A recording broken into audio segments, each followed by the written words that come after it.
Okay, wait. If you guys are really us, what number are we thinking of? 69, dudes! Shoot the Core Cast.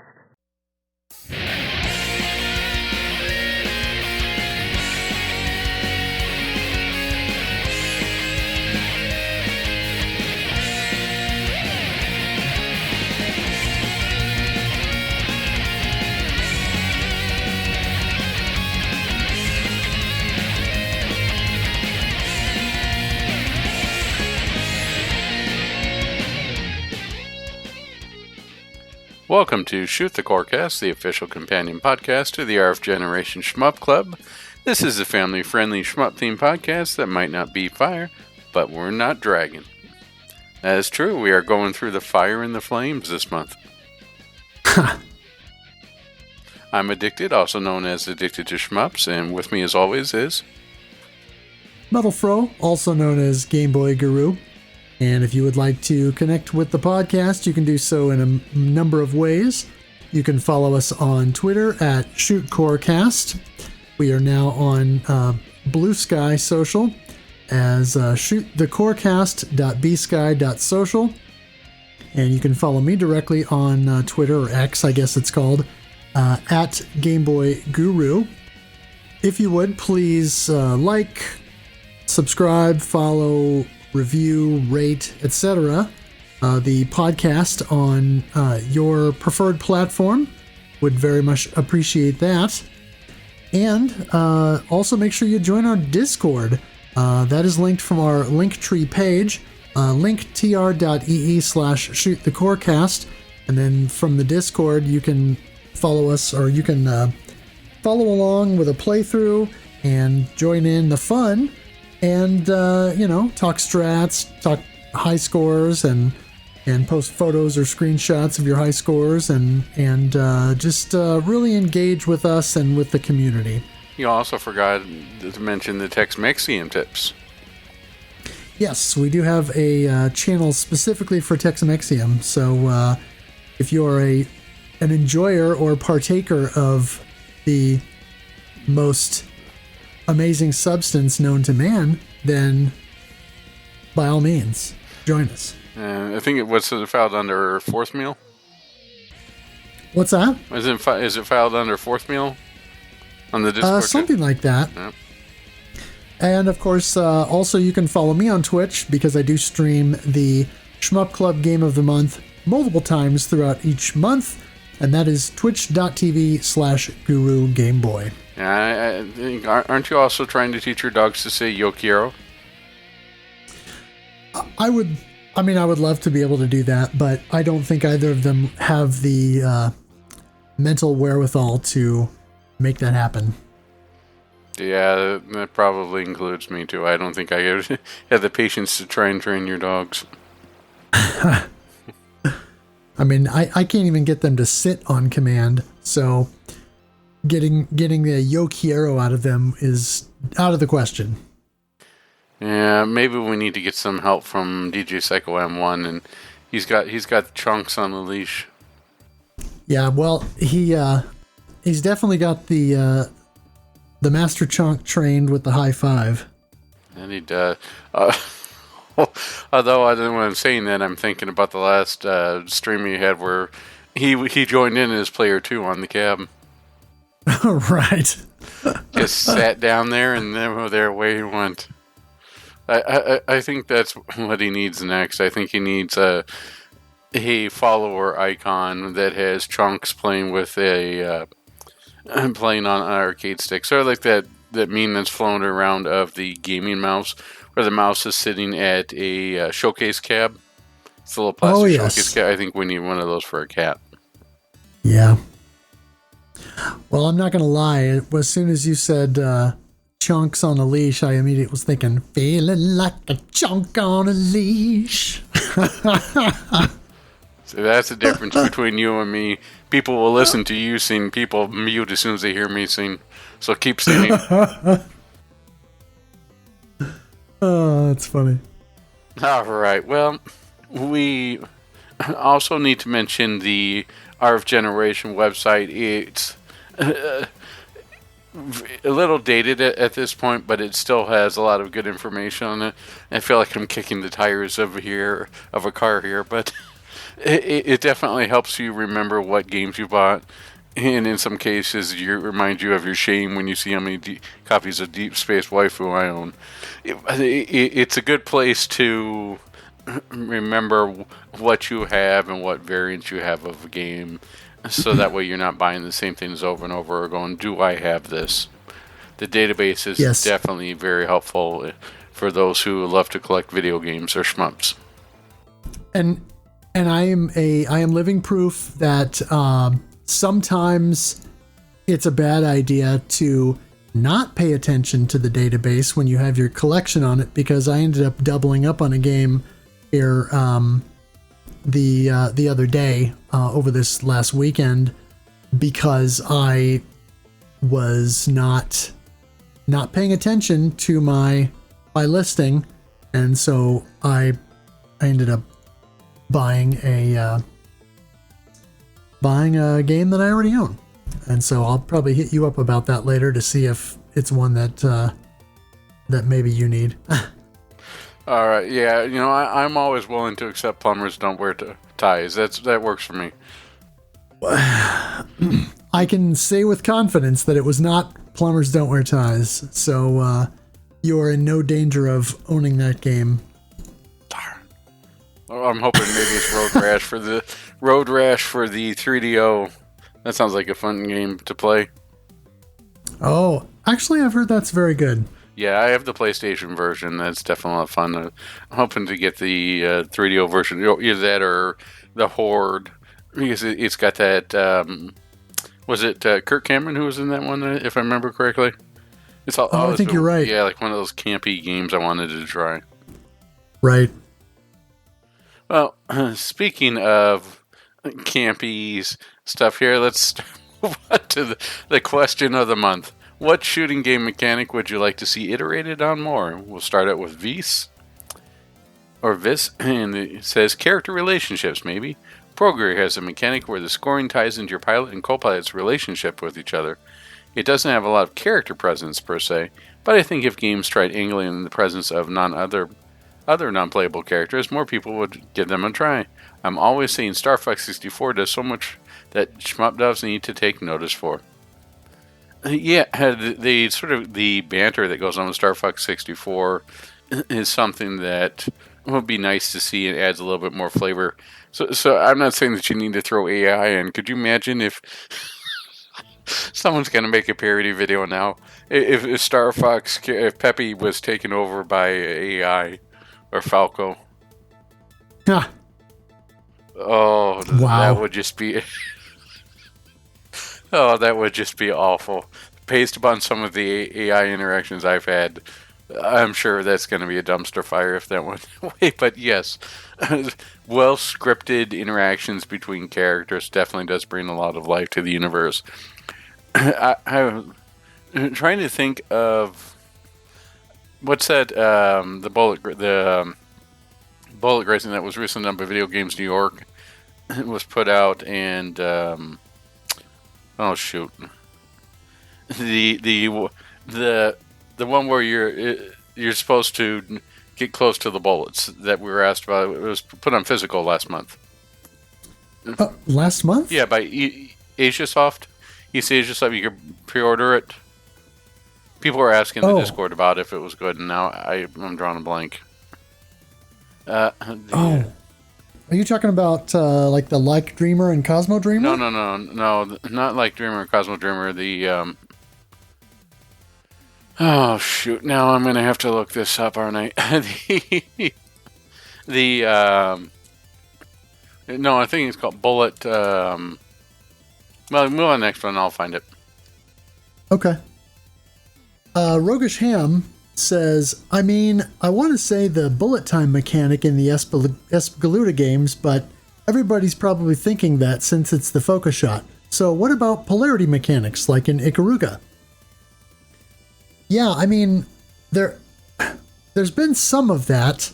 Obviously, Treasure themselves kind of did that in a different manner with Radiant Silvergun prior, and then kind of simplified it with Ikaruga. And you have Pawarumi, which kind of does that with a different approach. But there hasn't been a whole lot doing that. There was one other shooter that came out a few years ago. It was an indie.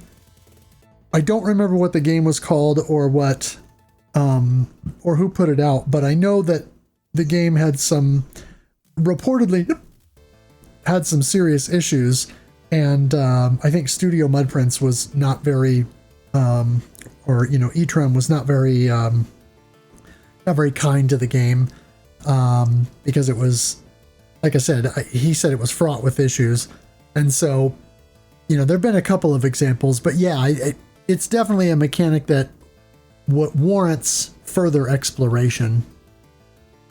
Yeah, it's something that you haven't seen a lot of. There have been a couple of examples, but not a lot of it.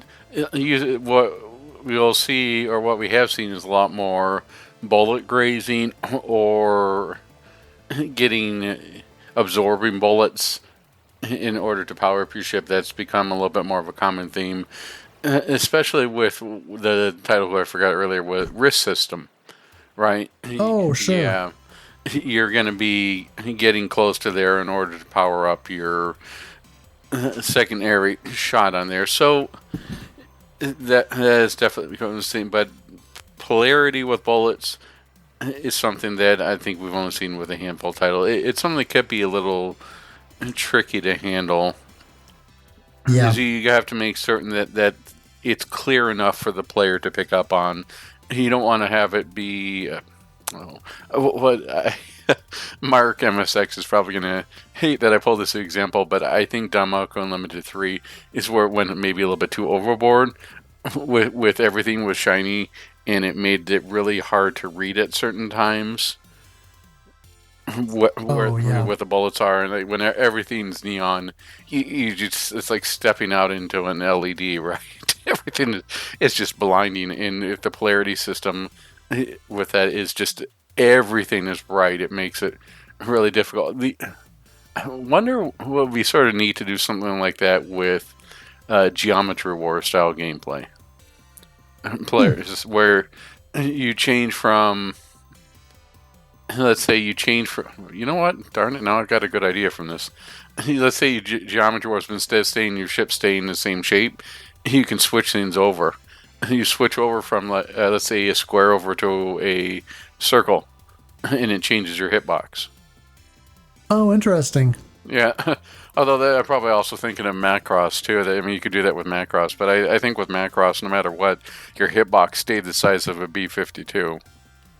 So, but right. Yeah, with geometry shapes, you could probably do that pretty well. Like go from a rectangle. You get more of a stronger regular shot, but you move slower. Then you switch over to a circle. It's smaller. You get a smaller hitbox. But your regular shot isn't as powerful. Yeah, so you do something like that for Geometry Wars. There you go. And that's a little bit in line with the polarity system. Yeah. Next one's from Game Engineer 112. I want more methods of clearing bullets that aren't expendable pickups.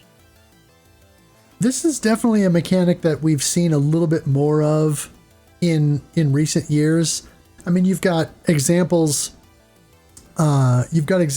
like some of the cave games where you have bullet canceling with certain enemies. You know, when you take down certain mid-size enemies or certain specific enemies, you cancel bullets on the screen. But then you have stuff like Rolling Gunner Overpower, where in the arrange mode, the large projectile that you shoot out of the rolling gun clears bullets, and that's part of the scoring mechanic. Or Espgaluda 2, which we're playing for our focus shot. In the arrange mode, your regular shot clears one bullet type, and your focus shot clears another bullet type. And that's, again, part of the scoring mechanics. And so we've seen some of this where there are ways to clear bullets. And of course, stuff like Radiant Silvergun with the Radiant Sword, or several of the Milestone games, and now RS-34, where you've got the sort of melee mechanic to clear some bullets. But yeah, I would agree. I think there's a lot of untapped potential with this mechanic, and I would like to see more of this where developers can find creative ways to make that happen. Varieg said, the famous charge-up bullet reflector shields in Gigawing come to mind. Those were so cool. Skillful ways of blocking or reflecting bullets are always fun. There's this little doujin shmup based on the Strike Witches anime that I really like. It has each character have a unique way to shield themselves from any enemy bullets. Some of them are just press button to shield, some of them drop a stationary shield, some have a moving shield carried by one of the secondary characters that follow you, like the Death Smiles familiars, and some of them just swat enemies fire away with a sword. I want more mechanics like that. Yeah, I think the Strike Witches games are probably the most prevalent example in recent memory, where there's some way to do that. Now, that example is more, you're capturing the bullets with your field or your shield around you, and then converting those to score items, as opposed to reflecting them back at the enemies like you will in Gigawing or in Mars Matrix. But yeah, I think some way of using the enemy bullets against them would be a fun thing to sort of continue to iterate on and find new ways to make that happen. The name Boss says, favorite mechanic that I'd love to see in more games or messed with, or whatever, would be the charge bomb from Rekka. There's a similar one in Ginga Force, instantly doubled my enjoyment of the game. And it's a joy to use in games that sort of thing is in. Yeah, I mean, it's one of the things that really got me into playing Type C and Gunvein last year. So I can definitely get on board with this idea, because I think there are a lot of fun ways that you can use that. Like a wrecking ball. All right, I'm not going to say anything. That's enough for my quota. All right.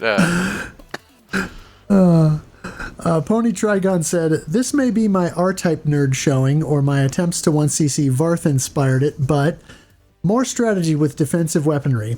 I'd love a game that gives you a shield or a thing that blocks bullets, but works around that idea in creative ways.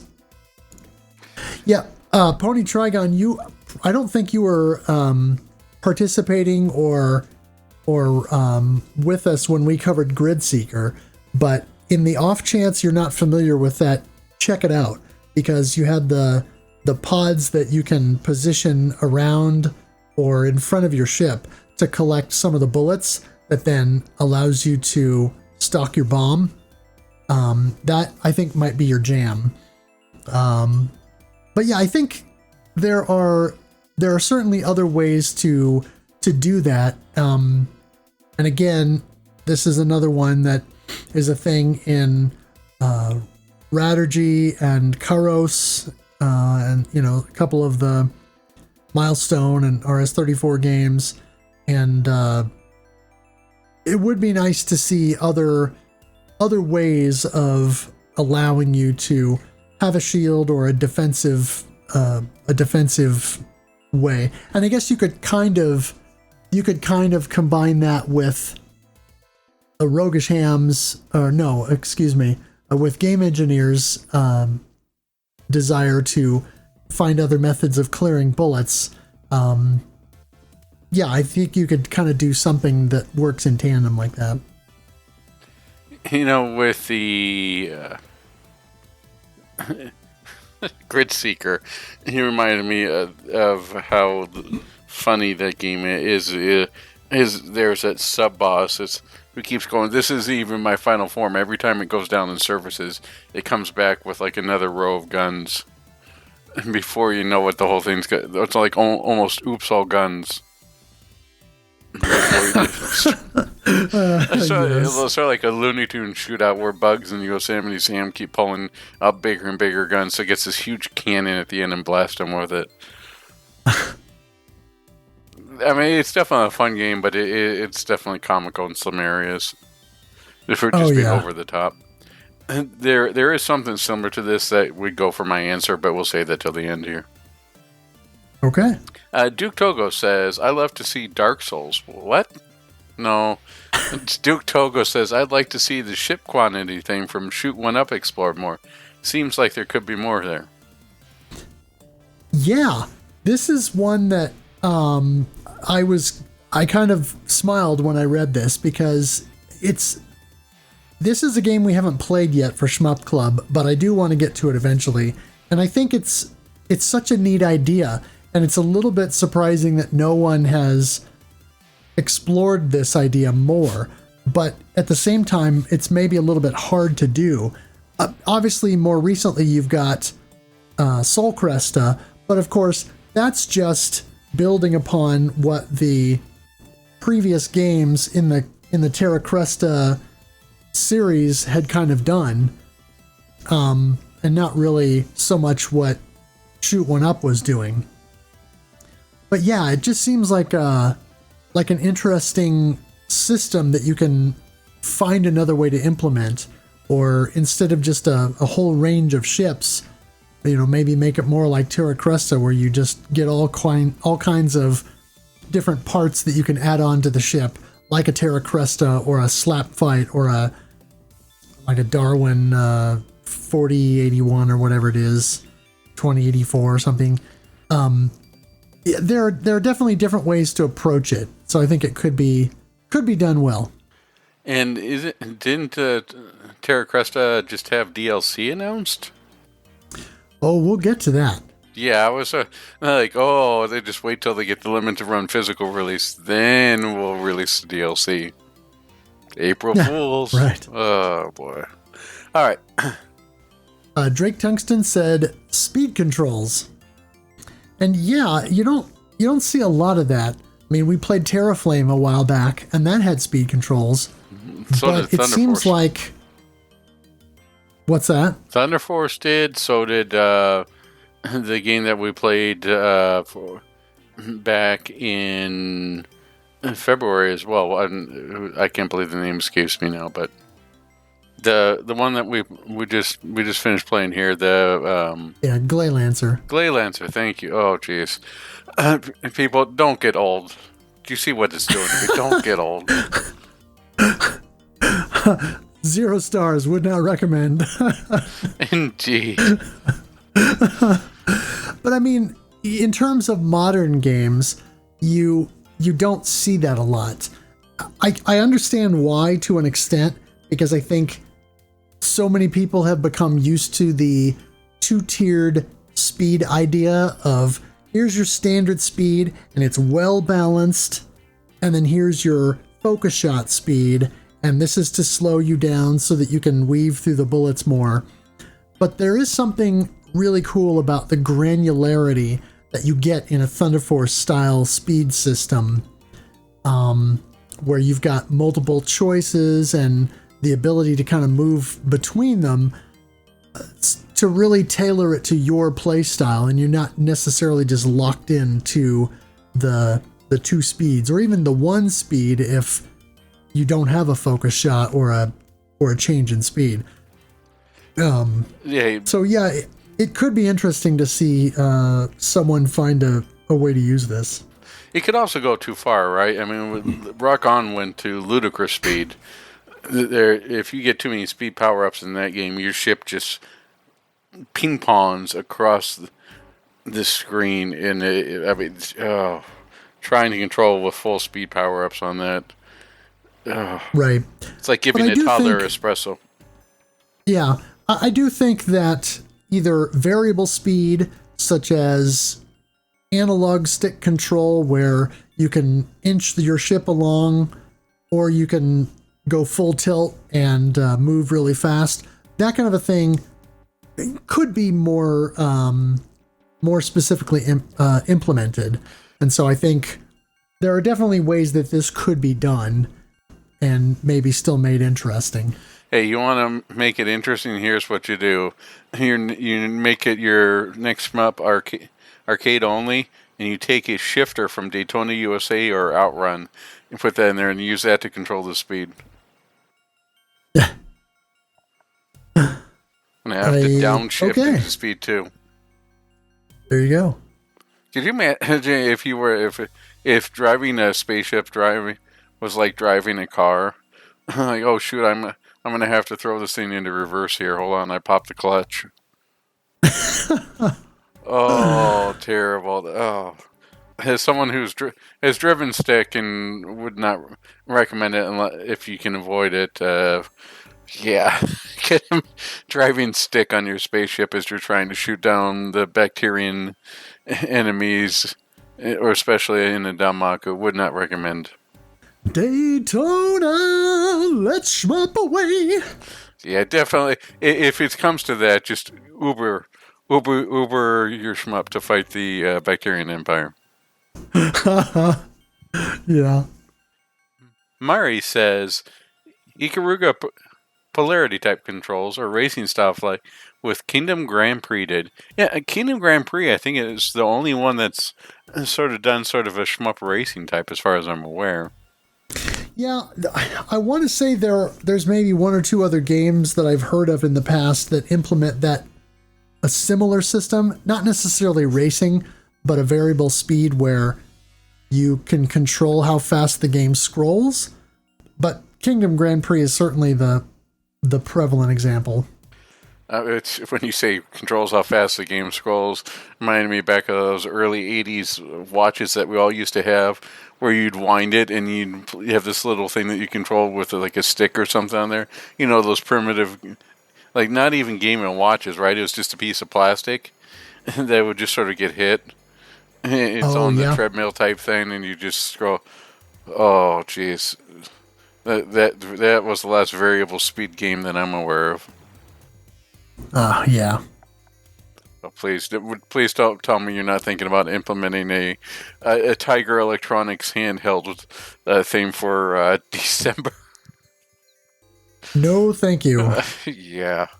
Okay, everyone, we're going to play Gradius on the game.com. Let's go. Decimus said, I think I've heard of a couple games that do this to some extent already, but I'd like to see more player-influenced pacing or scroll speed. Something in addition to a base rate of automatic progression so that the pressure created by it wouldn't be lost, whether that be tying it to player movement around and across terrain, exceptional play, and a ranking system, or power-ups of some kind. And yeah, this was, of course, all in the Discord, so I pointed out to Decimus, hey, Kingdom Grand Prix that Mari just mentioned is probably what you're looking for. But yeah, it would be good if we could see other examples of this. Zeta Metroid says, I like the temporary invincibility you can activate in Gigawing. Would be nice if you can activate it faster. Good for panic button mashing. All you experts would probably say it'll make the game too easy, though. No, I'm up for a good panic button mashing. And also, I'm also up for the good game of Panic for the Sega CD.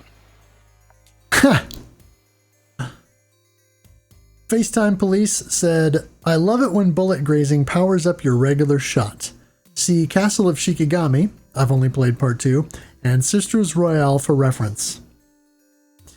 Yeah, and of course, Cyvariar does this to a greater extent, where instead of just a temporary power-up, it actually levels up your ship, or then you get an example like Graze Counter, where grazing bullets fills up a meter and then allows you to shoot a ridiculous laser that clears bullets and allows you to score big time.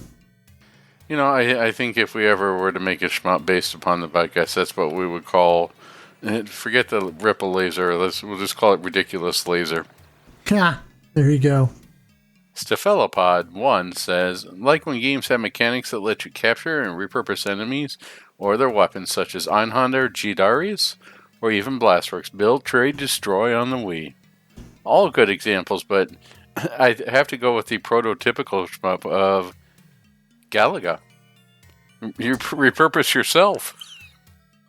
Kind of, yeah.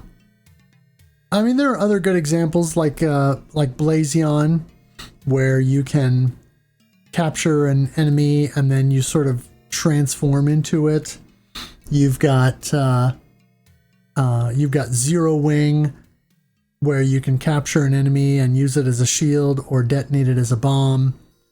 Of course, Gyrus, which we covered, where you can steal enemy powers with the TOZ, things like that.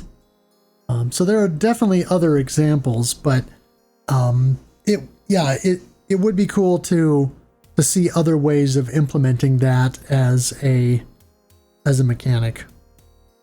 Yeah, I mean, there's definitely more games built upon this than you get with the polarity, but still, there's definitely not enough where you can take the enemy forces and use them against her. I sort of wonder if there'll be one where you can play as Hacker Man from what was that movie again? Kung Fury. You can play Kung Fury, yeah, as Hacker Man. You just take over. Given enough time, you graze close enough to the ships, you can hack them over, and they become your options as Hacker Man. Right. The other example I should mention is Triggerheart Exelica, where you can grab enemies and fling them at spin to win. At their fellow enemies. Yeah, spin to win. Tetraphobia said, would like to see more of most of the mechanics from Radiant Silvergun, especially the 3-color chaining and weapon leveling. It makes for such a multi-layered experience. Yeah, the aforementioned Pawarumi might be up your alley, Tetraphobia. I definitely want to cover that at some point, but yeah, look into that one if you're not familiar already. Yeah, especially if it's a good one to play to help you get over your fear of Tetronymos, or your phobia of Tetronymos. Delta Mudkip says, I meant to say sooner, but I'm seconding this. Varth and R-Type are so cool. Yeah, that was in response to Pony Trigon in the Discord. Yeah, you know what? Speaking of R-Type, I feel like we're getting closer and closer to the time we should all be playing R-Type Delta. We did R-Type 1. I know we haven't done 2. We did Leo, right? Or no, it was R-Type 3. We haven't done Leo yet, have we? No, we have not done we need Leo to do yet. Delta and Leo. We need to make it happen. Yep. Well, thank you everybody for sharing your thoughts on this. And so I guess it comes down to us. What would be a mechanic you would like to see further iterated upon? I like the rolling start for Rolling Gunner and having the effectively turn into a twin stick shooter by having the second analog stick actually as sort of a shield, but also give you more freedom to or control for how you tackle enemies. I mean, I really think that Rolling Gunner tackled exactly how you should have control in a modern shmup. At least a horizontal scrolling shmup. Right. I'm assuming that's one of the reasons why you enjoyed Never Awake as much as you seem to have. Yeah, I mean, Never Awake was a twin stick shooter that just took in a very Coraline or Burton-esque type aesthetic. So it was a perfect move. You know, it wasn't full of tons of lollies flying around. I don't have anything against lollies, but when I think of horror, you know, flying lollies is not my ideal for game. Death Smiles, I guess, is probably one of my on the lower list of my K games. I still think it's a very good game. It's just the aesthetics in general aren't what I'm looking for. But if you have a shooter that sort of has like Coraline visuals, that grabbed my attention, and that's why I like Never Wake that. And if you failed, you could mix and match your weaponry in order to do better or to make certain parts of the game easier. It felt very accessible. I like the aesthetics, and the music, while not being amazing, definitely fit the game. So all in all, I thought it was a very solid package that was approachable by a lot of people, so it made it really easy to recommend. It's not like you can go to someone that says, "Hey, have you ever played a shmup? Why don't you go play Gradius 3 Arcade?" That's equivalent to telling a new player to go play Dark Souls, right? Or, go play Dark Souls and get good, noob. That welcomes people, right? So, as a retro game bird likes to say, "Get on my lawn." I think that Neverwake is one of those welcoming gateways, as maybe Mark MSX would call them, gateway shmups, something to introduce people to the genre, where it's not going to be too necessarily difficult, but if you want more of a challenge, they definitely have those modes. Yeah. For me, I always say this every month, but I kind of always pick the question based upon the game that we're playing so that it ties in somehow. And so, of course, with Dragon Spirit, as with Xevious, kind of its forebear, it would be nice to see a little bit more done with this kind of two planes of attack sort of approach. I think there's more that can be done with it, but I guess tying in with that is the lock-on system that you see in games like Kamui and the Ray series and Tsukio Gorentai and Missile games Dancer like that. too. Yeah, and Missile Dancer, where you've got the ability to lock on to enemies that are beneath your plane or level that you're on, so that you can attack them in a different manner. And I think there are other ways to do that, or interesting ways that you can iterate upon that. I have to say, if I don't say something now, I feel like Konami's going to start punching me because they've been tapping on me on the shoulder and saying, "Mention Twinbee, mention Twinbee." Oh, right. Yeah, Twinbee does that. But I'm thinking of something more like one of the things in the Ray games is, of course, enemies come up from beneath you and they make their way up, and you can lock onto them the whole time that they are coming up. It might be interesting to have a system where maybe the faster you lock on and destroy an enemy, the higher the multiplier is.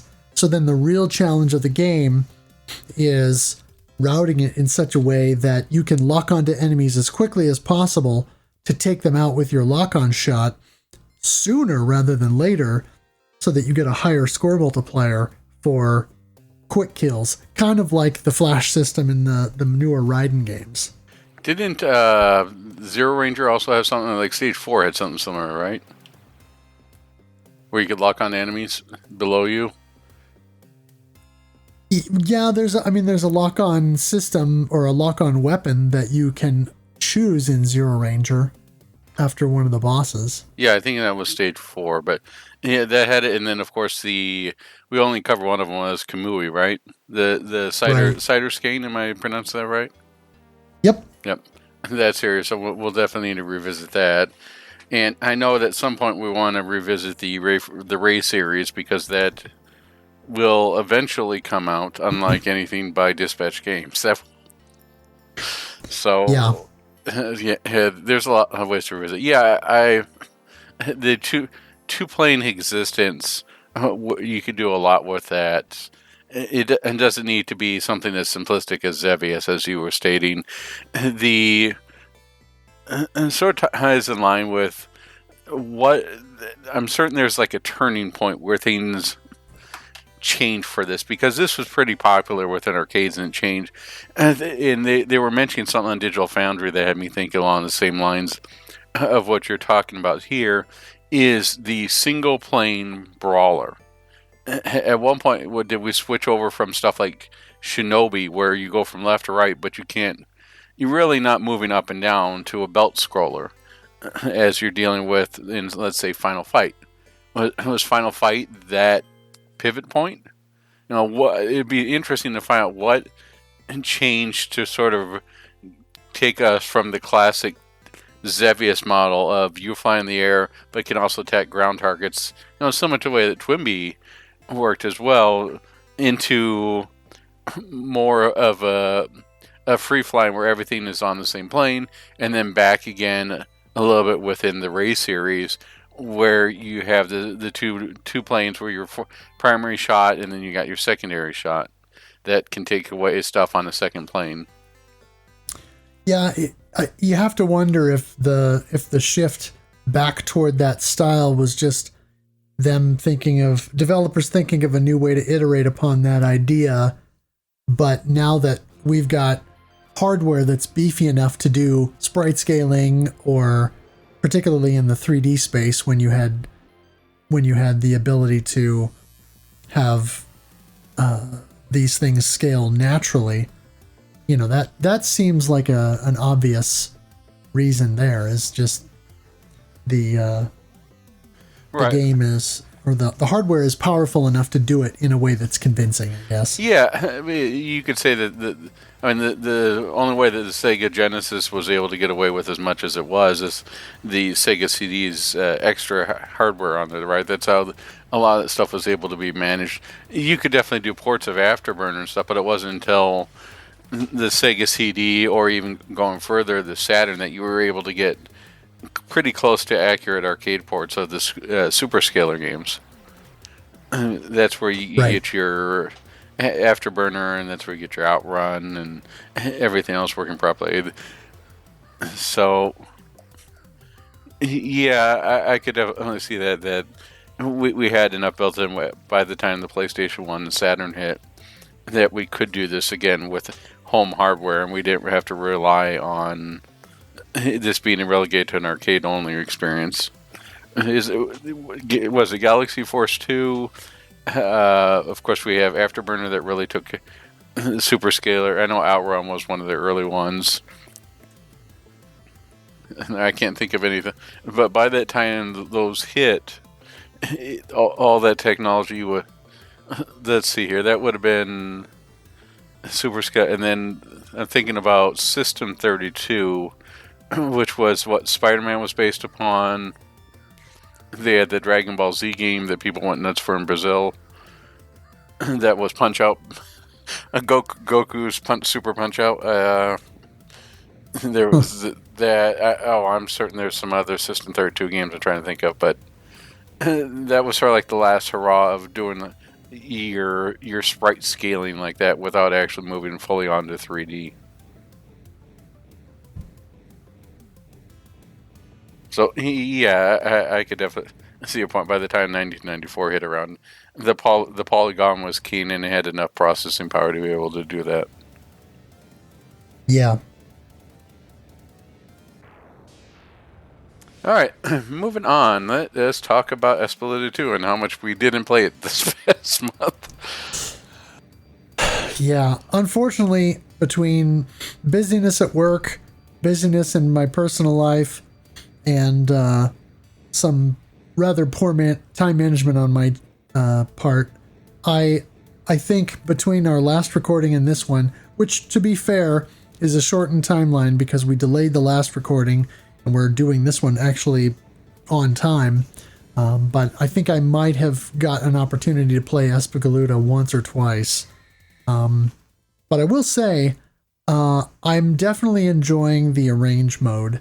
I do find it a little bit more approachable than the base game, just because of the bullet canceling mechanic that I mentioned earlier, where your shot can clear one type and your focus can clear another.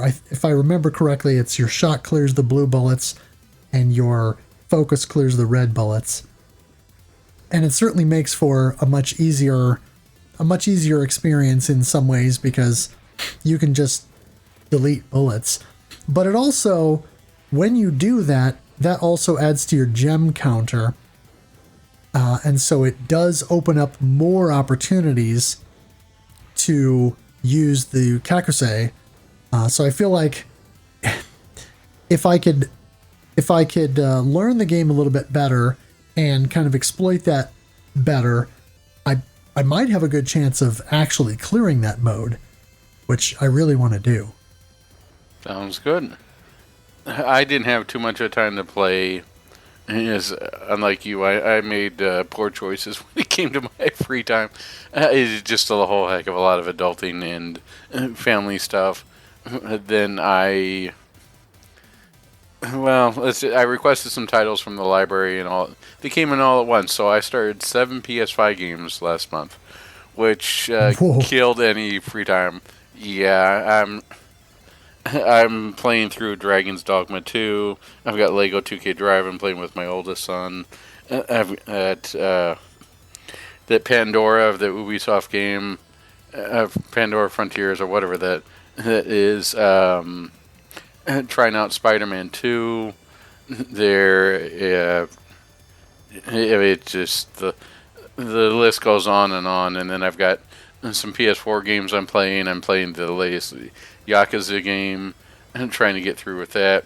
And then I haven't played Axiom Verge, so I got somebody who probably would keep telling me to play both those, so I got to play those. And then Super Princess Peach is sitting there waiting for me to try that out. Just got that from the library as well. And then the Steam sale hit and everything. Then people were, oh, this shmup is only $1. You should buy it. So then it creates my backlog there. And then let's just say it's a lot of games.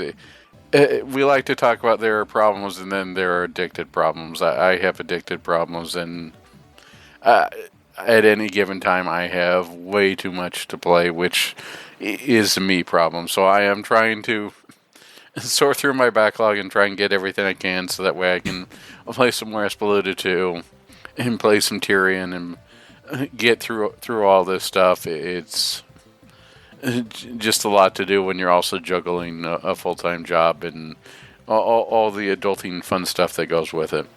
So I apologize, but we will come back. The one thing that I did have some time to play through and thought was pretty good was Missile Dancer 2. So thank you for the code for that.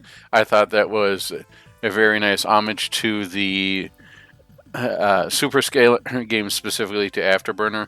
I have a lot of fond memories of playing Afterburner in the arcade.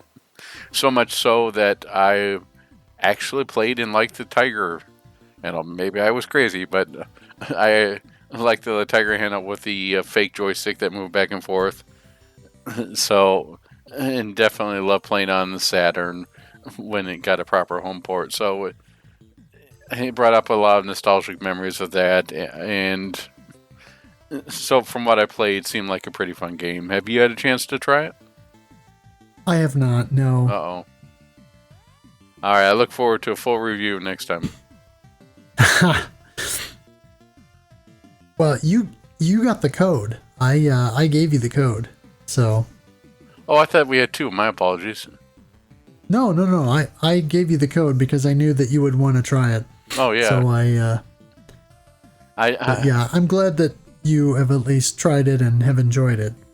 Yeah, for those of you who want a nostalgia kick for playing something similar to Afterburner, it's definitely something that you can sit down and have a good time with. I imagine at some point, like Afterburner, it's going to get a little tiresome or repetitive based upon the way those games work. But if you want to play in short stints, it definitely is a fun pick up and play for a couple minutes and put down. It's similar to what you might get out of like a cell phone game, right? It's not something that you're going to be spending hours and hours with memorizing the routes. But if you want to pick up, play for 10, 15, 20 minutes or so, you'll definitely get enjoyment out of it. Nice. So I'll have more on Espeleta 2 next time. I'm still routing stage 3 in arcade. Yeah, me too. or stage 3 in general. The giant spider-like thing that climbs those pillars. Yep. All right, let's move on to shmup news that you can use. In the Dead of Night is a forthcoming vertical shooter from developer Super 8-Bit Rafa, where you play as a nun known as Mother Mayhem and take on various creatures in the night and attempt to rescue your cat. The cat style is cartoonish but edgy and requires age verification to view the Steam page, so likely have some adult or focus content. Please don't tell me no shame break, no moss inspired shame break. Nah, I don't think so, but yeah, definitely has a an edgy look to it. The Rainbow Cotton remake is now set for a May 9th release date. Yeah, have you seen, I mean, not really Rainbow Cotton, but I know it's done by Strictly Limited. People who were really talking about saying that Strictly Limited was in financial trouble because of all the sales they've been running recently. I don't, to me it doesn't seem that way. And it's kind of like if Limited Run did a warehouse clearance, no one would say they're in trouble. Right. I don't know, maybe it's because they are slower in shipping, right? Limited Run, out of all the limited companies, does have the best track record and is the fastest. That is true. I expected when the PS6 or maybe even when the PS7 comes out, I'll finally get my copy of Neko Navy. Yeah, assuming that ever happens now. The PS6 or Neko Navy? Right. Alright. Let's move on next one. Bootleg Soldier Azure Astro Rave stars one-time wonder Yuto Ichika in her quest to get her cookbook back while shooting out everything that tries to stop her. This is a fan game that was made for Magical Girl Game Jam number 9. It is free to download on itch.io from developer Crow's Nest. I feel like this would go really well with Hazelnut Hex. Yeah, it might. Spirit Machine Alex Falter, the forthcoming 16x9 vertical shooter from the Rolling Gunner developer, was shown off at the Game Pavilion JP 2024 game show at the end of March. Still no word on a release date or platforms for the game yet. See, there we go. It's got a German in it. I don't know what it is about German words. And they make their way into Japanese shmups. Yeah, I don't know. Alright. FZ Senkai Axis Granada Pack is set for April 25th release for the Sharp X68000 and Z Mini system. It will combine the two Wolf Team games, Final Zone and Granada. A special edition will be available to recreate the original packaging. Oh man, it's going to come on 5 1/4 floppies. No, I think it's an SD card. Oh.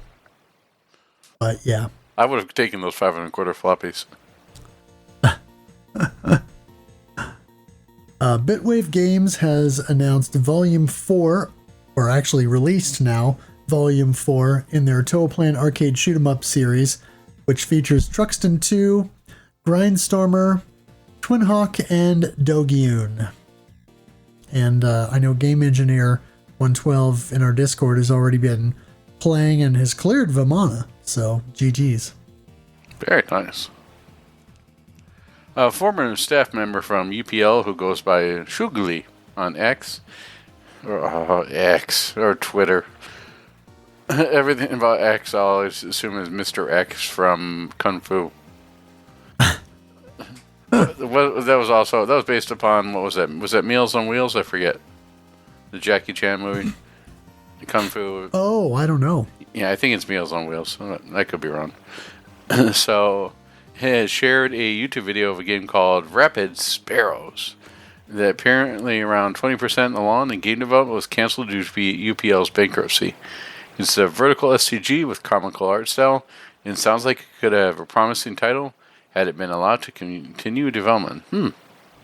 Hopefully. Yeah, I watched the video of this, and it actually looks quite good.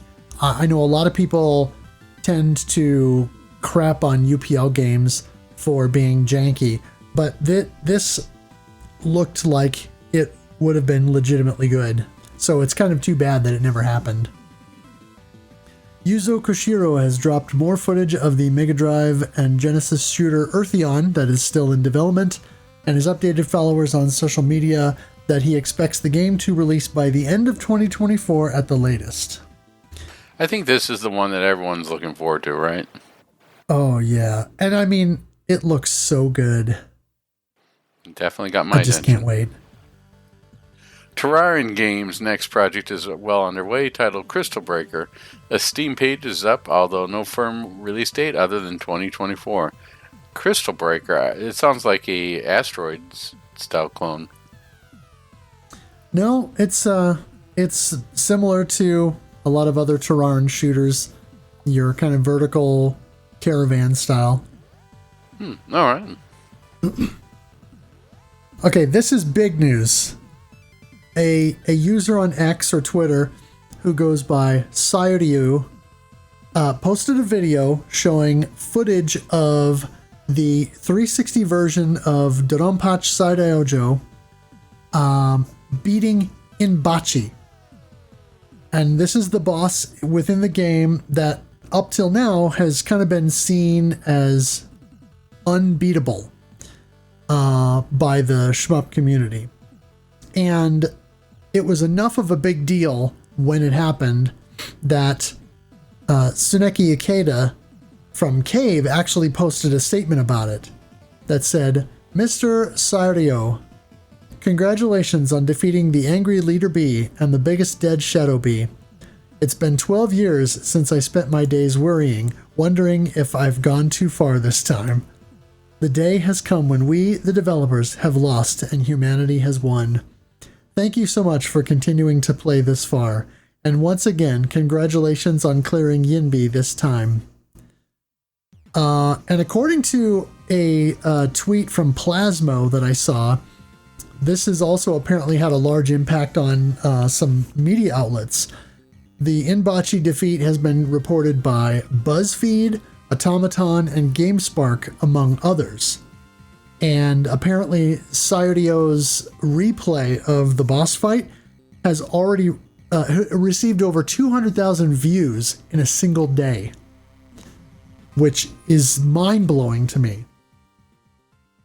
So this is a really big deal in the shmup community, because if you recall, there was a really old YouTube video that is named something along the lines of hardest video game boss ever, and I think it's Larsa from Mushi Futari Ultra or something like that, if I remember correctly.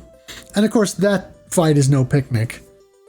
But we know it's doable because Gus and some other players have cleared the game.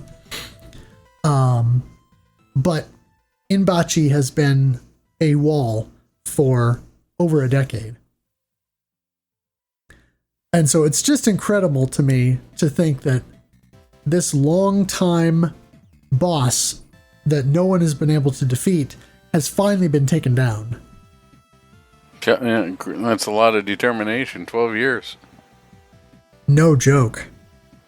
GG. Huge GG. All right, let's move on from GG to NG. NG dev team has put up Gunlord X on PS4 for pre-order April 1st. They also mentioned the possibility of porting Razion EX and Gunvein to PS4.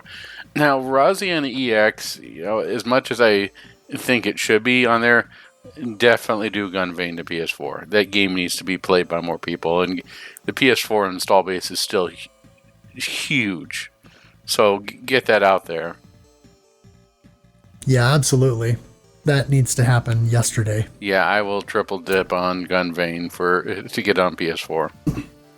I would do the same. Radargy 2 is out now on Nintendo Switch and can be purchased on the eShop, as well as physically through Amazon Japan, PlayAsia, and other outlets. And also, as a nice bonus, at least with the Japanese release that's out there now, the original Raturgy is included in the package, and according to some reports that I've seen online, it is actually a port and not emulation. So that's pretty cool. Indeed. Testeron has released on Steam. I don't remember this one at all.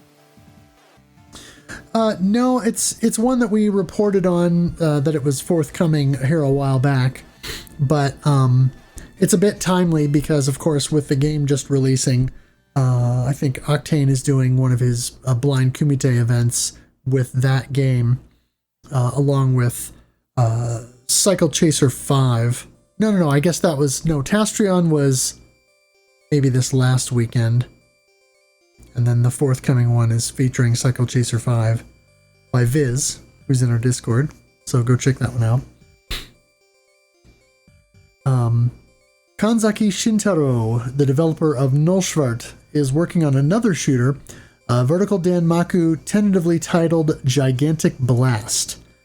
And based on the art that I've seen already, it looks nice. So, yeah, this will be one to follow the development on. You know how I said I have addicted world problems? Yes. This is a problem because I apparently bought this game and I don't even remember the name of it. So I will try out Tastreon here. Sorry. Oh,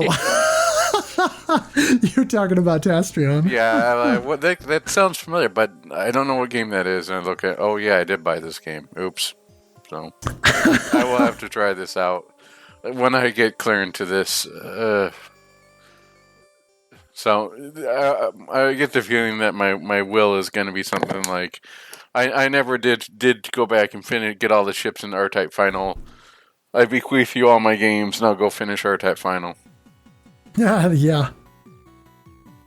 The developer behind the Game Boy Color shooter RPG Witches and Butchers has released a second Kickstarter campaign to try and get the game off the ground again. Well, hopefully he succeeds. Yeah, and let me pull this up real quick because I actually saved that campaign, and it looks like it's about a third of the way pledged so far. So that bodes well because there's still 29 days to go as of this recording. And so by the time the episode releases, there should still be, 2.5, 3 weeks of time available.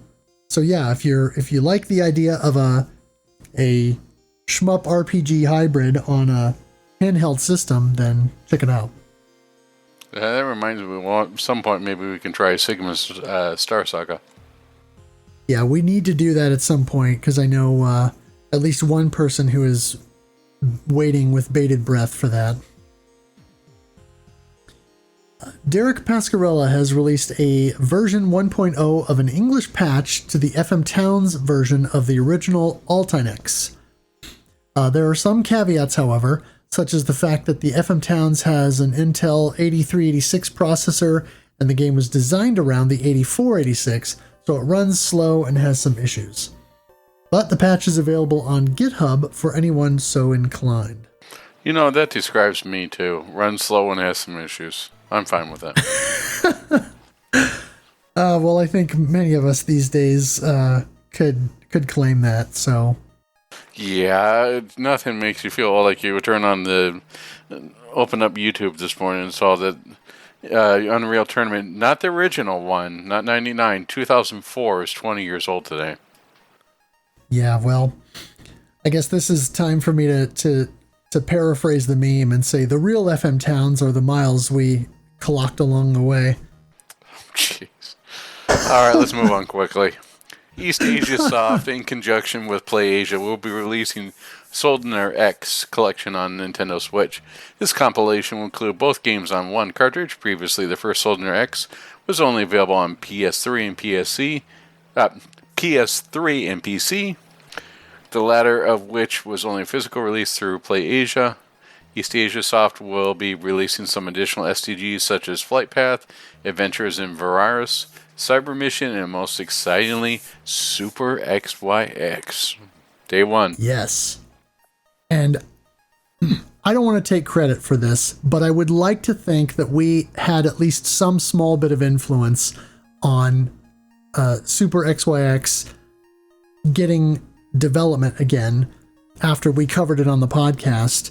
And then, then the game was moved over to Game Maker Studio 2, and now it's coming to console.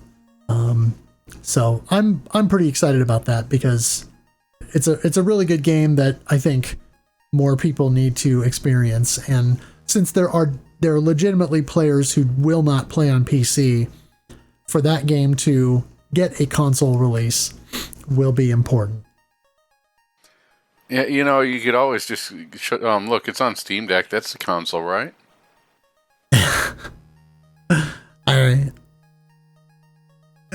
Sort of. We're heading towards that spot, but yeah. Yeah. Mini Shoot Adventures from Soul Game Studio is an overhead multi-directional shooter that combines a Metroidvania or Zelda-style exploration with shooting game mechanics and design, including Damaku patterns and large bosses. It is available on Steam as of April 2nd. Very nice. I'll have to check this out. I'll buy it and then forget I even heard of it. This is the way. Yeah, apparently. M2 has renewed or updated their M2 Shot Triggers website to include the latest release information, so it's up to date. Hopefully the next one is either Ibarra, Pink Sweets, Mochi Mochi Pork, or is Futari. Yeah, that'd be great for another cave release, but I'm wondering what their next Toa Plane compilation is going to be. Because with Bitwave spitting these things out really fast, you have to wonder what M2 is going to prioritize next. Yeah, if it was M2, maybe you could do like a Truxton collection, Truxton 1 and 2. I bet you people would still line up for that. No, I know. Yeah. I know you at least get the hear from the intergalactic game room in outer space, right? Yeah, I think they have to do Tatsujin at some point. What I'm wondering is when are they going to do some of the oddities that don't really fit in anywhere else, like Daisenpu or that kind of a thing. Well, I mean, even Outzone is not really that well known, right? I mean, it's already been done, it's out there, but it hasn't got an M2, and that's sort of along the lines of being esoteric, right? Sure, but I mean, at least with Outzone, they can pair it with Fixate, and sure. So they can make that into a package the way that they've done with some of these others. I mean, there are games that fit together well, like Tiger Heli and Twin Cobra, Zero Wing and Hellfire. They've been able to theme these packages well. There are a couple of those, though, that will be difficult to put together in a way that is well themed, such as, I mean, what do you pair with Daisenpu? There's really nothing else in their catalog that goes with that. Yeah, I mean, I don't know either, red wine or white wine. What pairs well with Daisenpu? Dark chocolate. Dark chocolate. Chicken or fish. Depends. I mean, yeah. Is this one of those things where they decide, well, we're going to do Dogyun and Batsugun last because those are the last two games, or are they going to do like Grindstormer and Batsugun last? So then we'll do Dogyun with Daisenpu because neither of those games really fit in with anything else. It's kind of hard to gauge. So I'm going to be curious about how they approach that. Cosmomachia has put up a Steam page for Triggerheart Excelica, and it is expected to release this month, April 2024. All right, spin it to win it.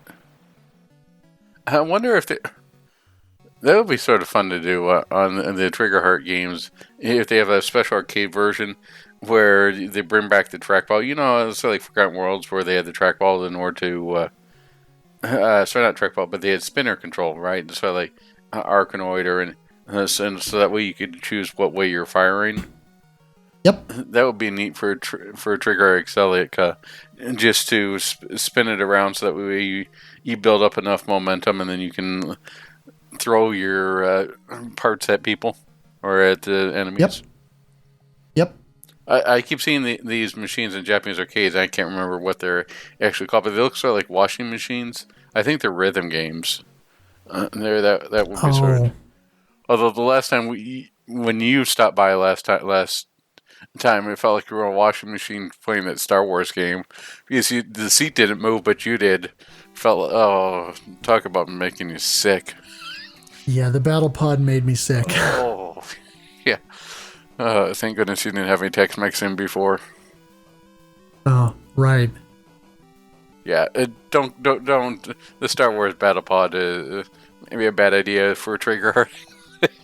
I almost called Trigger Heart Excelsior, Excelica. Yeah, more like Trigger Heart accelerated vomiting. Yep. No, thank you.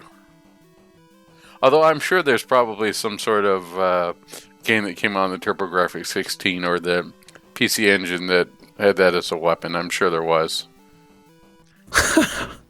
And we had Kato and Ken, or JJ and Jeff. We had Toilet Kids, and it got weirder and weirder from there. So it wouldn't surprise me if there was a game where you just had vomit on there. I don't think it would show up in like a Cho and Nikki game, but I'm sure there was some sort of weird game that came out during that era. Probably. Astrolancer from developer Studio Hexeye has a Steam page to wish list, though no release date is currently set. It's an 8-bit inspired design with NES-style chiptunes and is a combination of top-down action and vertical scrolling shmup stages like the Guardian Legend. I think you just sold a couple just because people say like the Guardian Legend. Yeah. Well, and the top-down sections are sort of reminiscent of the Guardian Legend or those top-down on-foot sections in Blaster Master, or especially Blaster Master Zero, because it's less of a zoomed-in perspective. So if you like that, then yeah, this definitely looks like it's promising. We kind of alluded to this before, but Soul Cresta has seen a price drop, and a new Complete Edition is available digitally that combines the arcade and story content into a single package instead of the story component being DLC.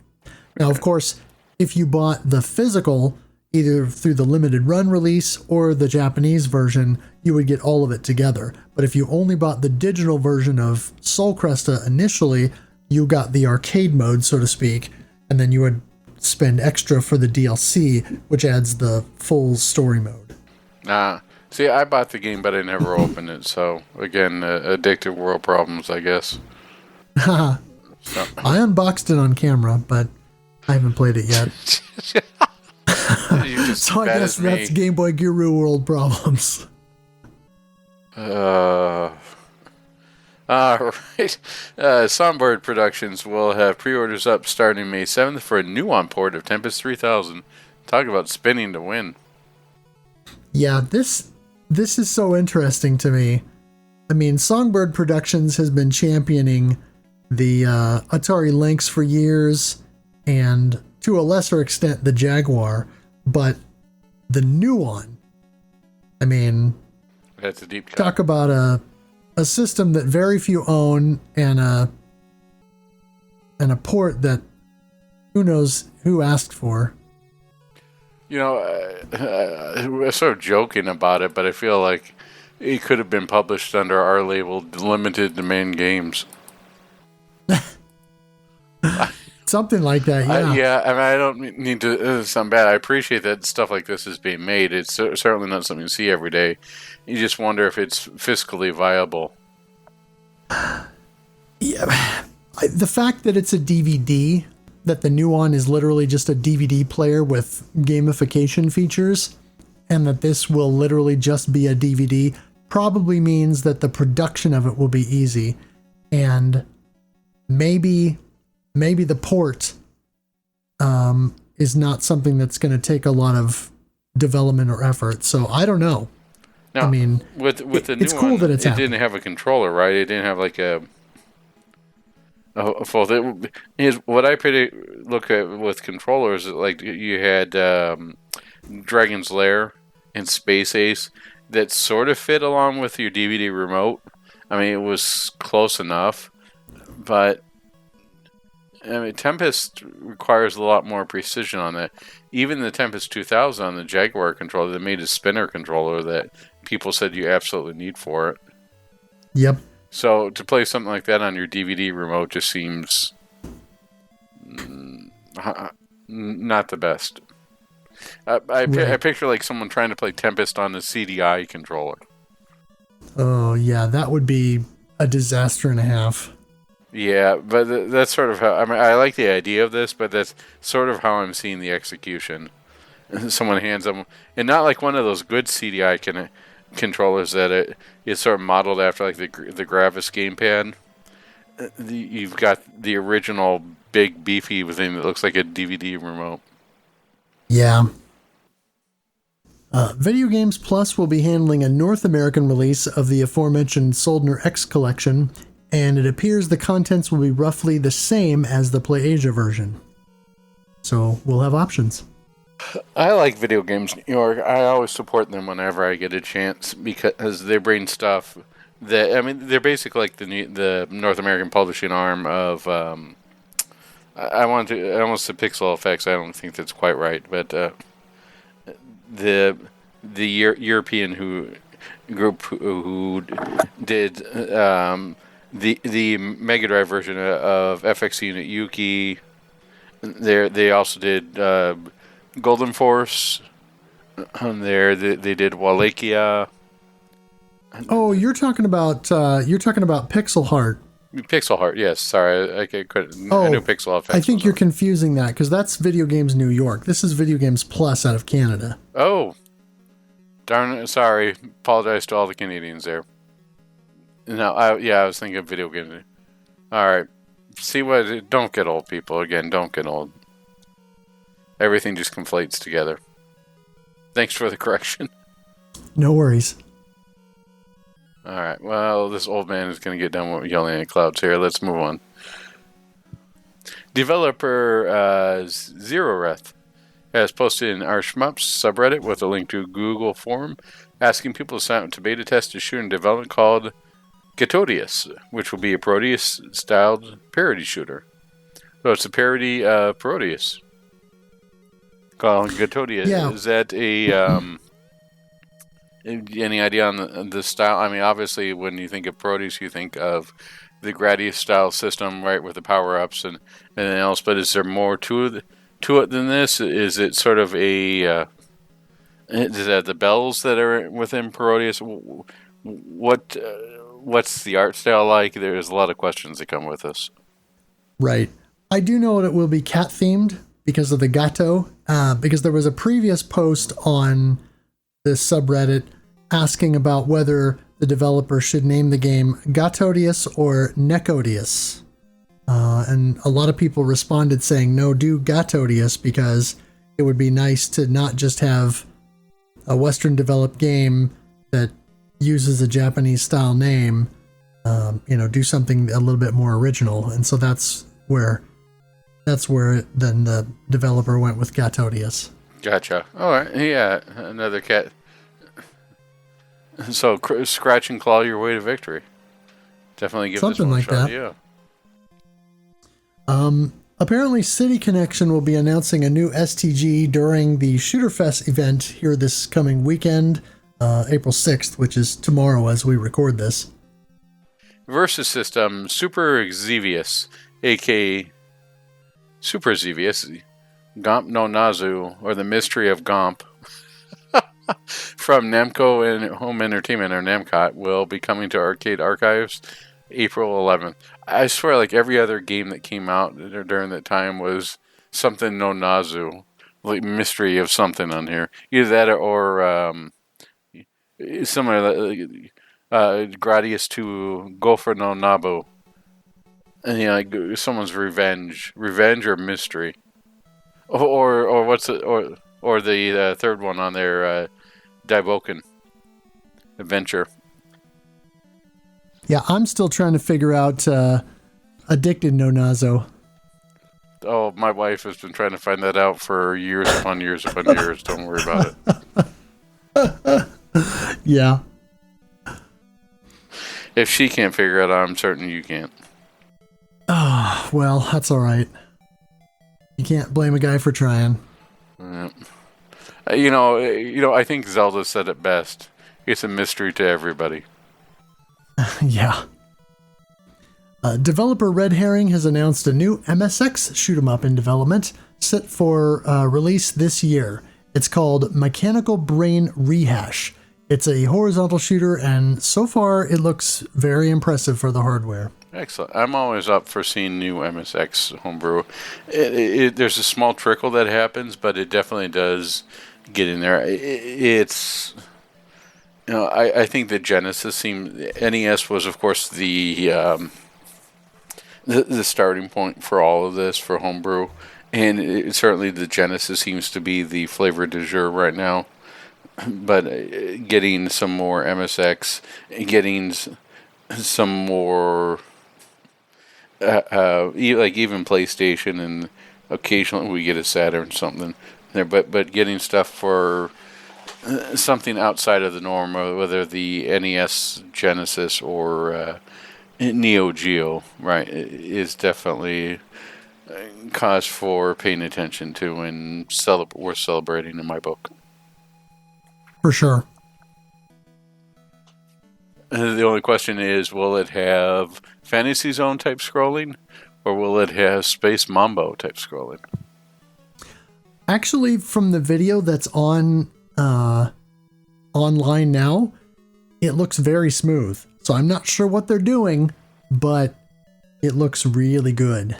The same thing that everything that looks really good on the MSX does. Cheating with chips. That could very well be. RS34 is doing a Radidry 2 illustration contest. More details available on the Radidry 2 page on the Beep Shop website. Yep, and that's all I know. That's all I know too. And finally, and this is a big one, Mark MSX of the Electric Underground is hosting an arcade meetup at Galloping Ghost Arcade in the Chicago area. The official meetup dates are May 31st and June 1st. So if you want to get in on this, be there or be square during those dates. And I'm of course gonna make my way out there for the event. I'm already planning my vacation. I haven't booked my hotel yet, but I'm definitely looking at arriving early and then staying through the weekend because there are a couple of things I want to do in town while I'm there, and definitely want to get a lot more time at Galloping Ghost than I did last time because I think I was only able to make it over there for, I don't know, maybe 2 or 3 hours, and that was nowhere nearly enough time. The same thing could be said for Kuma's Corner. Absolutely. Yeah, we definitely have to do that again. Indeed. Yeah, I'm going to definitely try and do my best. I don't want to put anything definitively because as soon as I say that, life or adulting seems to go hold my beer and then creates problems for me. So I'm going to do my best to be out there as well.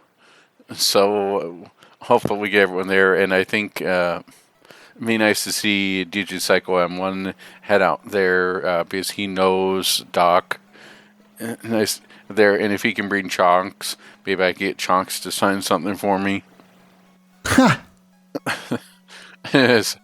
Or I've even heard rumors that we might have a developer out there. Is that right? Boghog might be making it out there if he can. Oh, I don't know about Boghog. Oh, I don't think Boghog. Okay.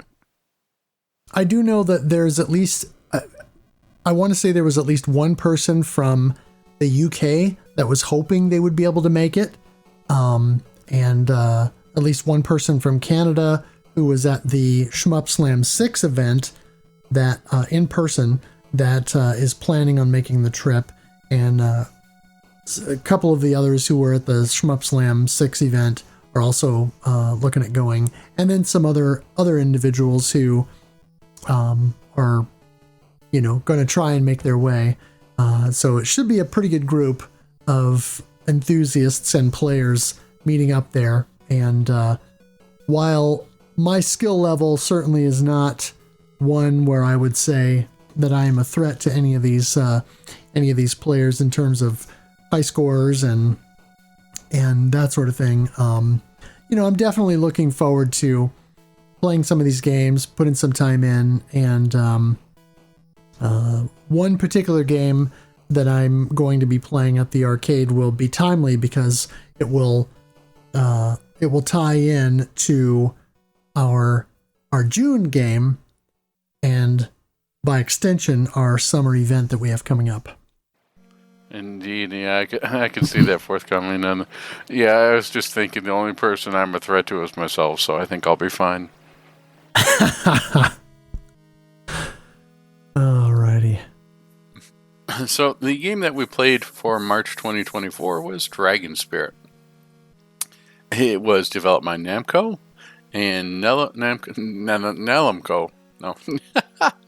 Namco was founded in Ota, Tokyo on June 1st, 1955 by Masaya Nakamura. Originally by Nakamura Sasaikusho, which I'm sure I marked MSX'd, as a coin-operated amusement ride operator.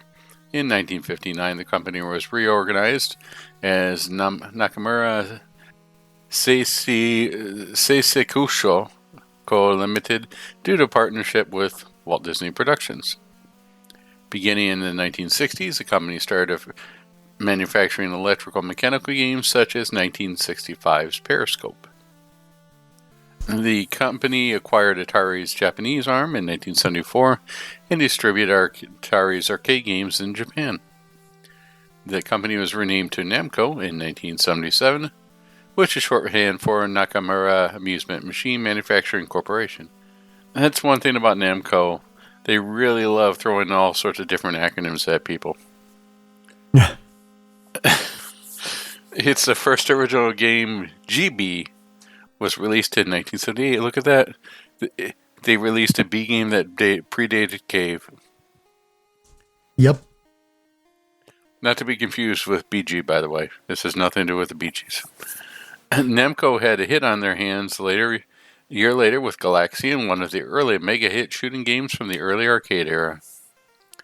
Namco solidified their position as an arcade gaming powerhouse, with other hits such as Pac-Man, Galaga, Xevious, Pole Position, Mappy, and more.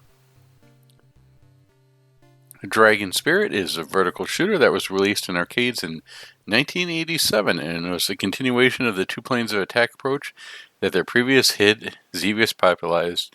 In fact, you've already heard us call it, and I think we'll call it again here. Welcome to the Xevious Fantasy Zone. Dragon Spirit, as far as if you were to describe to someone, really would say, oh yeah, it's Xevious in space. Or Xevious, Fantasy Xevious. Yep. So, the game was designed by Tatsuhua Ishikawa, the artist for Rolling Thunder, and had a soundtrack composed by Shinji Hosoe, who was previously an artist for Namco. Now, Shinji Hosoe, do you know that he is famous and has done soundtracks for other games that we played? Sure. Can you name the other two? If I remember correctly, Shinji Hosoe did Under Defeat. Right. And I know he also did a remix of something in Cotton Reboot. No. I was actually referring to Border Down. Oh, well, we haven't covered that one yet. As I've been playing, saying, yeah, I'm covering this for the podcast. That's how I justified that to my wife. Yeah, it's okay. It's $400, but it's for the podcast. Yeah, well, We'll have to cover that at some point, because if we both own a copy, then yeah, we're obligated to eventually. Yeah, I've got a copy of my ODE. Oh, well, I actually bought the game, so Yeah. You know. You were one of those people who said this game rocks way back when. So no, I was no, not. I only picked up my copy a couple of years ago, and it hurt. Oh, I'm sorry. But that's all right. It's a good type of hurt. Yeah. They're so good. All right. So, Dragon Spirit ran on the Namco System 1 hardware. Other notable games on the platform include Baraduke 2, Blastoff, Dangerous Seed, Galaga 88, Pac-Mania, Pistol Dynamo, No Boken. There's Boken again. Sokoban Deluxe, and everybody's favorite, Splatterhouse. Now, the System 1 hardware, I know it's in beta right now on Mister. I would have liked to have been play this on Mister as well, but unfortunately it just wasn't ready yet. I played it in not the beta, but not only did the dragon start scrolling, but like parts of the screen started scrolling with it. So, oh yeah, it made it unplayable. I thought about doing the arcade archives, but after playing the TurboGrafx 16 version, my rage meter had filled enough. Well, maybe by the time we get around to Dangerous Seed, we can have that core on the Mister, so we can compare the arcade archives release to that. There we go. Dragon Spirit was ported to a number of platforms, including the Sharp's X68000, PC Engine or TurboGrafx 16, the Atari ST, Amiga, Amstrad CPC, Commodore 64, and the ZX Spectrum. Well, if you thought that it was hard to dodge bullets with all the colors on the arcade version, try out the ZX Spectrum, or the Specky. Yes. Dragon Spirit, The New Legend was released in April 1989 in Japan for the Famicom, published by Namco, and in June 1990 in North America, published by Bandai. It's sort of a remake, semi-sequel to the arcade game, though it features some levels from the arcade stuff alongside new content. This version is out there. It definitely does some weird stuff with this. This is... It just could be called Dragon Spirit Remix 2 Turbo or something on there. It has like multiple endings, and you could die in the prologue, which activates easy mode. Yep. It's really weird and out there, but because it's weird and out there, it makes it probably the most interesting out of all these. We'll get to it later. Yep. Dragon Spirit was followed up in the arcades in 1990 with the direct sequel, Dragon Saber, which also received a PC Engine port. The arcade version of Dragon Spirit has been featured in a handful of Namco compilations, such as Namco Museum Volume 5 for the PlayStation, Namco Museum 50th Anniversary, Namco Museum Virtual Arcade, Namco Museum Essentials, and the TurboGrafx port received a North American Wii Virtual Console release, though the arcade version was Wii Virtual Console exclusive in Japan. 2003 also saw a Japanese mobile phone release, so I bet you it ran on Java. Probably. Probably. Right next to your... it runs on the same engine as Bejeweled. Dragon Spirit was also included in Pac-Man's Arcade Party 30th Anniversary arcade cabinet.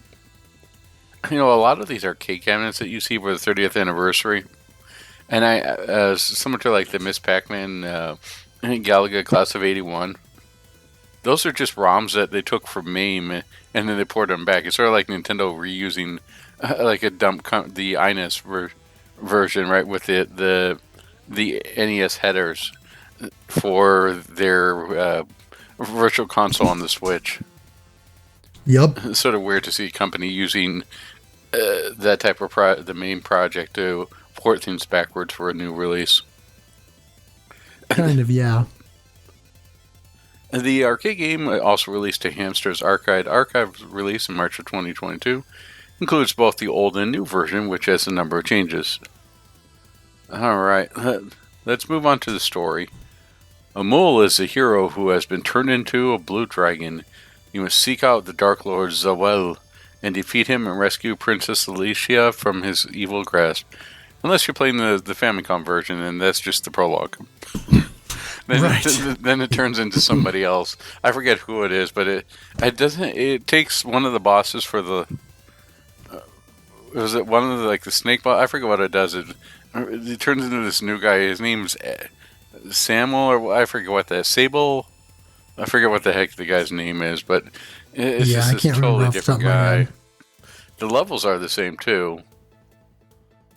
Right. For the most part, I should say the levels are the same, but yeah, it's and the original arcade version you're playing as a prince or king in order to defeat and save your loved one, a princess. But in the Famicom version, it's their descendants, and the son is saving the daughter. It's weird unless you go after the bad ending, which then it turns out it's all a dream. Which reminds me, it's sort of like was it Thunder Force 3 that did that? Thunder Force 3. Wasn't that there was like a weird ending where it was all a dream? I thought that was Thunder Force. Well, I know 3. Darius 2 does that. That was Darius 2. I'm sorry, I gotta make. Yeah. Yep. Yeah. What was it? Was the whole Mortal Kombat just a dream or something like that? And then Scorpion busts through the wall, yelling "Mortal Kombat." Yes, I remember that one. that was more the Mortal Monday ending, right? Yep. All right. Well, let's move on and talk about the gameplay. As with a lot of arcade games from this time, the game has a simple 2-button system. The A button fires your primary weapon for air-based attacks, and then the B button drops bombs downward to take out ground-based threats. There are a number of power-ups you can obtain to enhance Amul's capabilities. You can fire down upon the blue eggs that are on the ground to release a blue orb that will give Amul another head to increase your fire range and fire power. And Amul maxes out at 3 heads. Now, and this is a sort of blue orb that looks like a branching fork thing.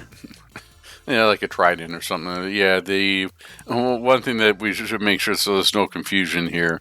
Your hitbox is always maxed out in this game. Oh, yeah. I mean, I think I have seen smaller hitboxes on B-52 bombers. It's quite bad. The other thing that we should mention in here is maybe you got it down here, but based upon the difficulty setting or the dip switches for the game, you can take 3 hit. What was 1 to 3 hits, right? Before you die, end up with a life bar. Where the NES version, the Famicom version, is always set to 3 for being more forgiving. The arcade version's variable, but I think the standard is 2, if I remember correctly. Something like that, yeah. And that really sucks, especially since your wings are part of your hitbox. Like everything is part of your hitbox in the arcade and TurboGrafx versions. Yeah.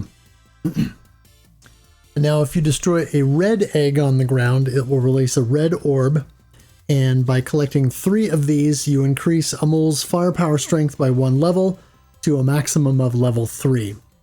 At level 1, you shoot out these small, low-powered flames. Level 2, you shoot larger, much more powerful flames, and then at level 3, you fire these columns of fire that do quite a bit of damage. And the red orb has what looks like a Star of David in the middle, and it's just a red color. Now in stage 8, there is one location that contains a yellow egg. This can be destroyed to reveal the Magic Eye power-up, which allows Amul to see further in front of the sprite rather than the limited field of vision that is given to you during the final level. But this effect only lasts for a little while. See, when I grabbed it, it told me to ask again later. Yeah, and this gives you, it's a yellow orb with an image of a dragon in it. Now, other power-ups in the game can be obtained by destroying flashing enemies, such as the Long Fire power-up. This instantly upgrades Amul to full power and beyond, to what is essentially a level 4 power that has even longer columns of flame, and it turns Amul green when you pick it up. And this remains in effect until you take a hit. Now, and it's this sort of white orb with a big flame in it. Now, there was, just to point out something here, the Famicom version has some power-up similar to what you get with like 1943, or where it gives you wing dragons. I don't know how you like option dragons. What would you call them? Yeah, I don't know, dragon buddies? Dragon buddies. Hi there, dragon buddy. It sounds like something you'd see in a Will Ferrell movie, right? the ballad of the ballad of Ricky Bobby, the ballad of Dragon Spirit. Hi there, little buddy. Or like a Mark Wahlberg instead of Ted, instead of Stuffed Bunny. Hi there, little dragon. Yeah. But no, the NES or Famicom version has a particular power-ups that just aren't in any of the other games. And I know that the side dragons, similar to what you get with the little ships in 1943, are one of them. I thought that the smaller one, or becoming a mini dragon, but then you get that near the end of the arcade version. Was that the only power-up that you get that's unique? Is the dragon options or the mini dragons? I think so. I don't recall any others that are different. Well, I guess there is one power up in the NES version that makes the dragon faster, but it just looks the same as the one that you get from the yellow egg in the arcade version. Fair enough. Wide Fire, like the name suggests, gives the dragon a wide spread shot. These are only level 1 flames, but with 3 of them and the extra coverage, you of course have more ability to take out air enemies without having to move as much side to side. Amul turns gray when picking this up, and this remains in effect until taking a hit. And I will say that if you have more than one head, then each dragon head that you add beyond the one adds an additional shot to the mix. So with 2 heads, then you're shooting out 4 sets of flames, and with 3 heads, you're shooting out 5. The Homing Fire power-up turns Amul gold and allows the dragon to fire a series of homing flames out for a limited amount of time. When the ability is about to expire, Amul will begin flashing gold and blue.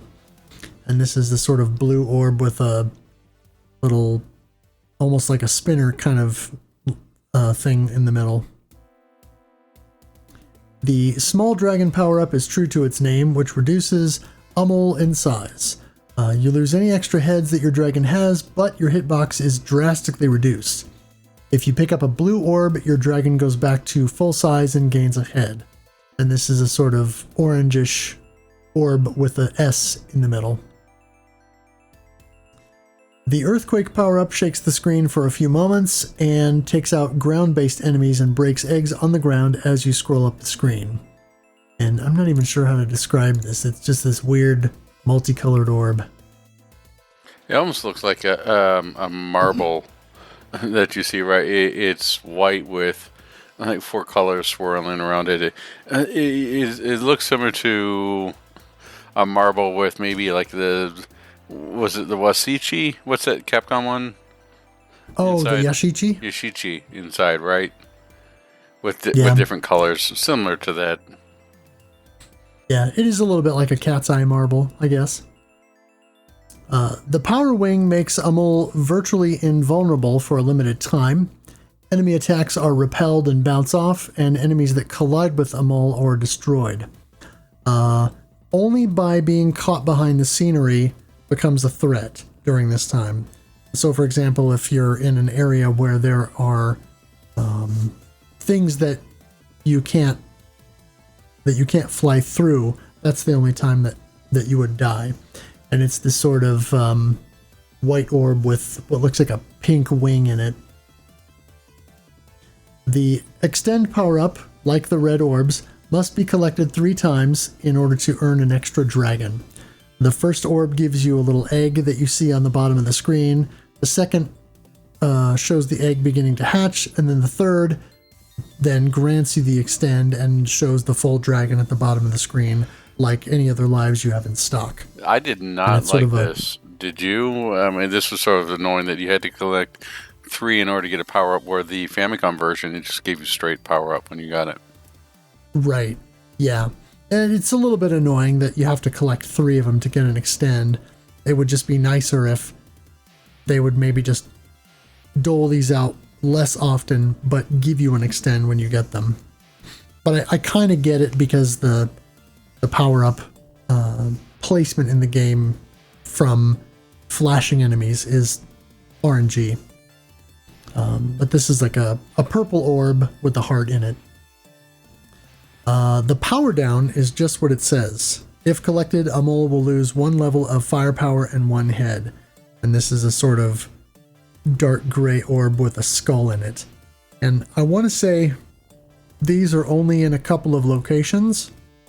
In the NES version with that sort of speed traps ice stage, which I think was like stage 6, that is really annoying with those there, because those are really easy to activate. Right. Same thing in the cavern stage. The diamond is a score item, granting the player 100 points. And then the gold orb is also a score item, granting 10,000 points. Do you want to cover the stages, or should I? No, that's fine. So the stages are like this, yo. No, Dragon Spirit plays it out across 9 stages. Or I think that on the TurboGrafx 16, it's a little bit different. Was it 9 on the NES? I don't remember that part. I know that things got changed up a little on the home ports.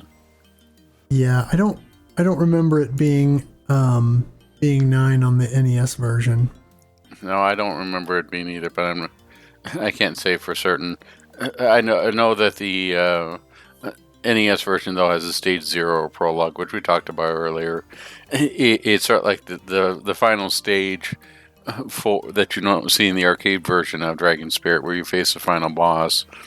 And if you don't defeat him, then you go into easy mode, and then the game plays. I think it gives you like 5 or 6 stages, and then you get the bad ending, which was "It's all a dream" sequence. Right. But flying as the silver dragon. But if you beat the boss, then you start off as the blue dragon and continue on.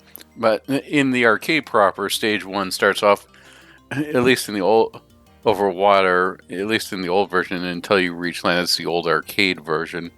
In the new version, you start flying over land right away. You fly over various bodies of land with trees and hills, as well as bodies of water. The boss in both versions is a plesiosaurus that moves its neck around and aims at its head at you and shoots large bursts of flames. I have to say, one of the things that surprised me about this game was, by and large, it's a slower, more methodical movement, which is in line with Xevious. But then you get these almost like kamikaze enemies that fly by at such great speed. And they just start darting. And those birds, when you destroy them, they just split into all sorts of different directions. Those really surprised me about stage 1, is how fast some of the enemies move, because you get so used to the placement and the slow, methodical pace, and all of a sudden, just something comes out of there, and if you get hit by it, you're sort of like, what was that? What was that? Yeah. So the boss didn't provide too much trouble, but it was still, it definitely had some annoying. What do you think of stage 1?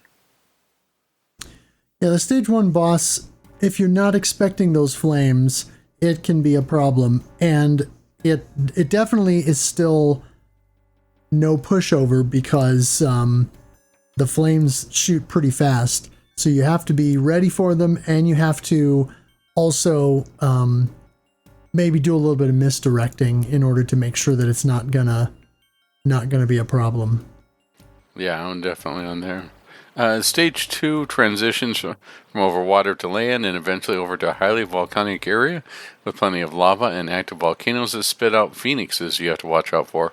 This was annoying for me, is that a lot of the phoenixes would sort of spawn in... you'd almost be to the point where it would almost scroll past and then a phoenix would spawn. And then Right. you have to deal with it from behind. That was annoying. When we've got something that moves that slow, you normally don't expect something for you to go behind you, right? Sometimes you can get stuff flying from the left or the right, like you get from 1942, but by and large, stuff doesn't spawn behind you, and that can be annoying to deal with as a player. It's not something that I'm going to say too detrimental against, but it's not that great of game design to have enemies spawning behind the player, especially on something where you're moving slowly and the screen has almost scrolled past the point. The boss, Right. Yeah, the boss of stage 2 is a phoenix which has rocks or flames that surround it. One clockwise and the other counterclockwise. It moves across the screen, trying to box you in, forcing you to fight it with more close quarters. This boss, it can be troublesome, especially as things move there, if you don't quickly take out those circling rocks or fires. Yeah. Hey, before we continue, I know we've done the news section, but I got to share this because it just came up for me. It looks like the game we talked about before that City Connection was going to be announcing a game during Shooter Fest. Well, technically, it's already going on in Japan because they're ahead of us time-wise, and it looks like it is in cooperation with G-Rev, and we've already talked about this game. It looks like they are bringing Under Defeat forward. That is amazing. Yeah.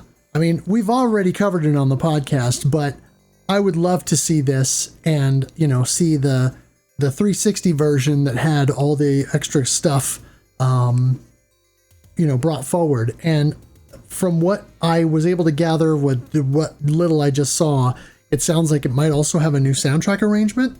I don't know if that'll be different than the bonus arrangement that showed up in the Dreamcast and 360 and PS3 releases, but either way, this is good news. So anyway, I just wanted to make sure and put that out there so that we didn't wait for another month for the next episode to get that news out. Well, just to make certain that they put their good healthy dose of German in there, I heard that the soundtrack's going to be done by Ramenstein.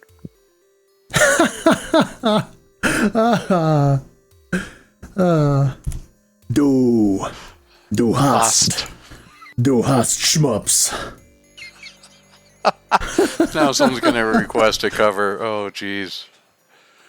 Yeah. He recovered. It was 2 minutes long, but his voice was dead for months. Right? All right. Anyway, carry on. Yep. So, stage 4 is what I like to call the Tex-Mexium run. It's a desert, a desert area with sand dunes and rocks that slowly turns into more of a rocky area with bleached bones and various felled creatures dotting the landscape. The boss is the Death Guardian, sort of flying dinosaur skeleton that comes back to life thanks to Tex-Mexium. Oh wait, no, Blue Crystal. Wait a second, this is just spice. This is Dune. Yeah, I was gonna say. So is Amul the Lisan Al Gaib? I think he is. I think he is. I mean, he tried.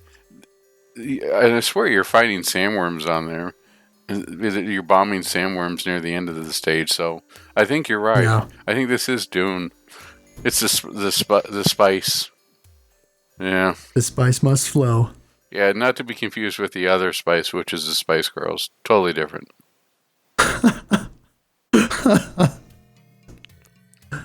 Stage 5 is inside a giant cavern, and the tectonic shifts in the land beneath cause the walls and the sides of the cavern to move back and forth like a broken Disney dark ride. Move back and forth, often boxing you into smaller areas with little room to maneuver. The boss is the parent spider, really? They couldn't just call this giant spider parent spider? Now they're making me feel bad. That's what it says. Oh, boy. Parent spider. Okay, sure. Which scurries along with a little spider web on screen, dropping smaller webs and spawning little spider pods that shoot at you.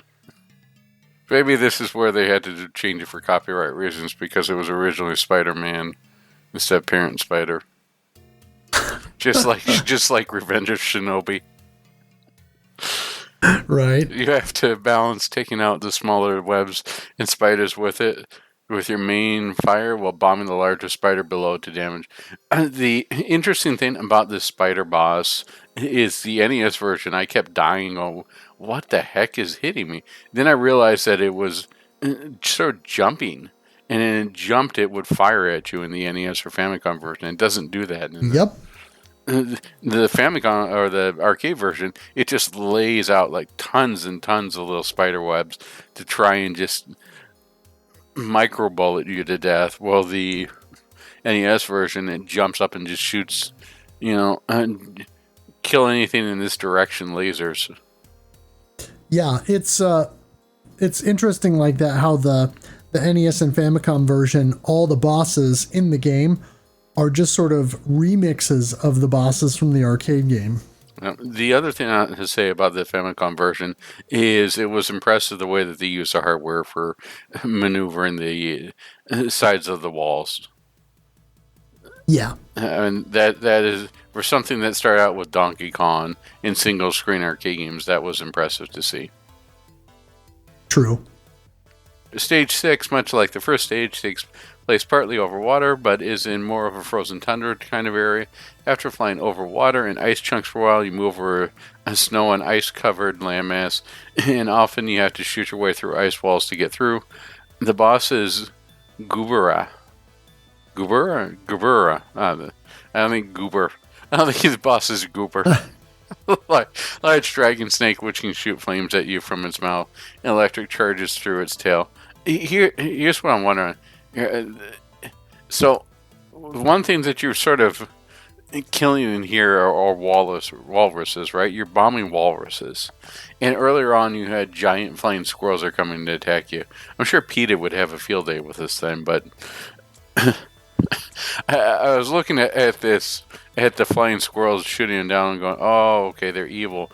No wonder why Boris and Natasha were always having trouble. Right. And it is shooting his walrus. Oh, man, it's just bad. But I like the boss of this one where you shoot through it. It definitely had very Salamander or Konami style vibe, right? Gradius or some of the snake enemy was definitely something that would be in there. Did I miss the stage? I thought there was a jungle stage in here. Was that only in the NES version? And maybe I missed that. No, that's stage 3. Oh, that is stage. I forgot to mention this. Then I'll throw this in here. So, stage. Oh wait, no. Stage 4 is the No, No, stage 3. You're right. Here's stage 3. Oh yeah. Yeah, stage 3, the plant enemy in there, or it should say, stage 3 has these vines that you have to shoot in the Famicom version, and that idea doesn't appear in the arcade version, but it does appear within the ice fields on stage 6. And I would have liked to see that maybe used a little bit more, like they did on stage 3 within the arcade version.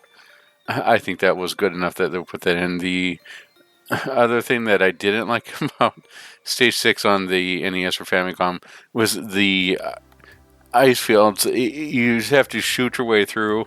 There's more of it in the arcade version, but there's less of it in the NES version, so they made it into a speed trap.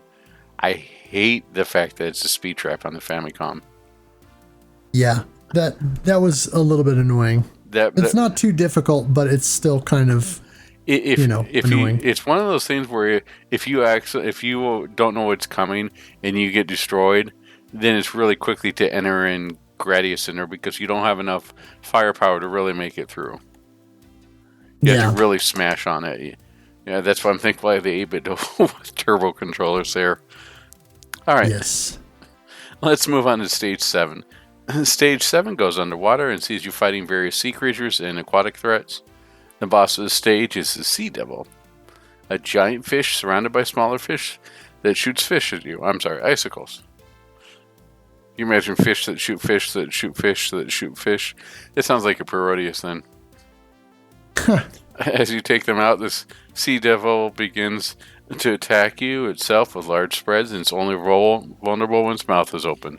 Now that is a shmup staple if I've ever heard one. It's only vulnerable when it opens its mouth.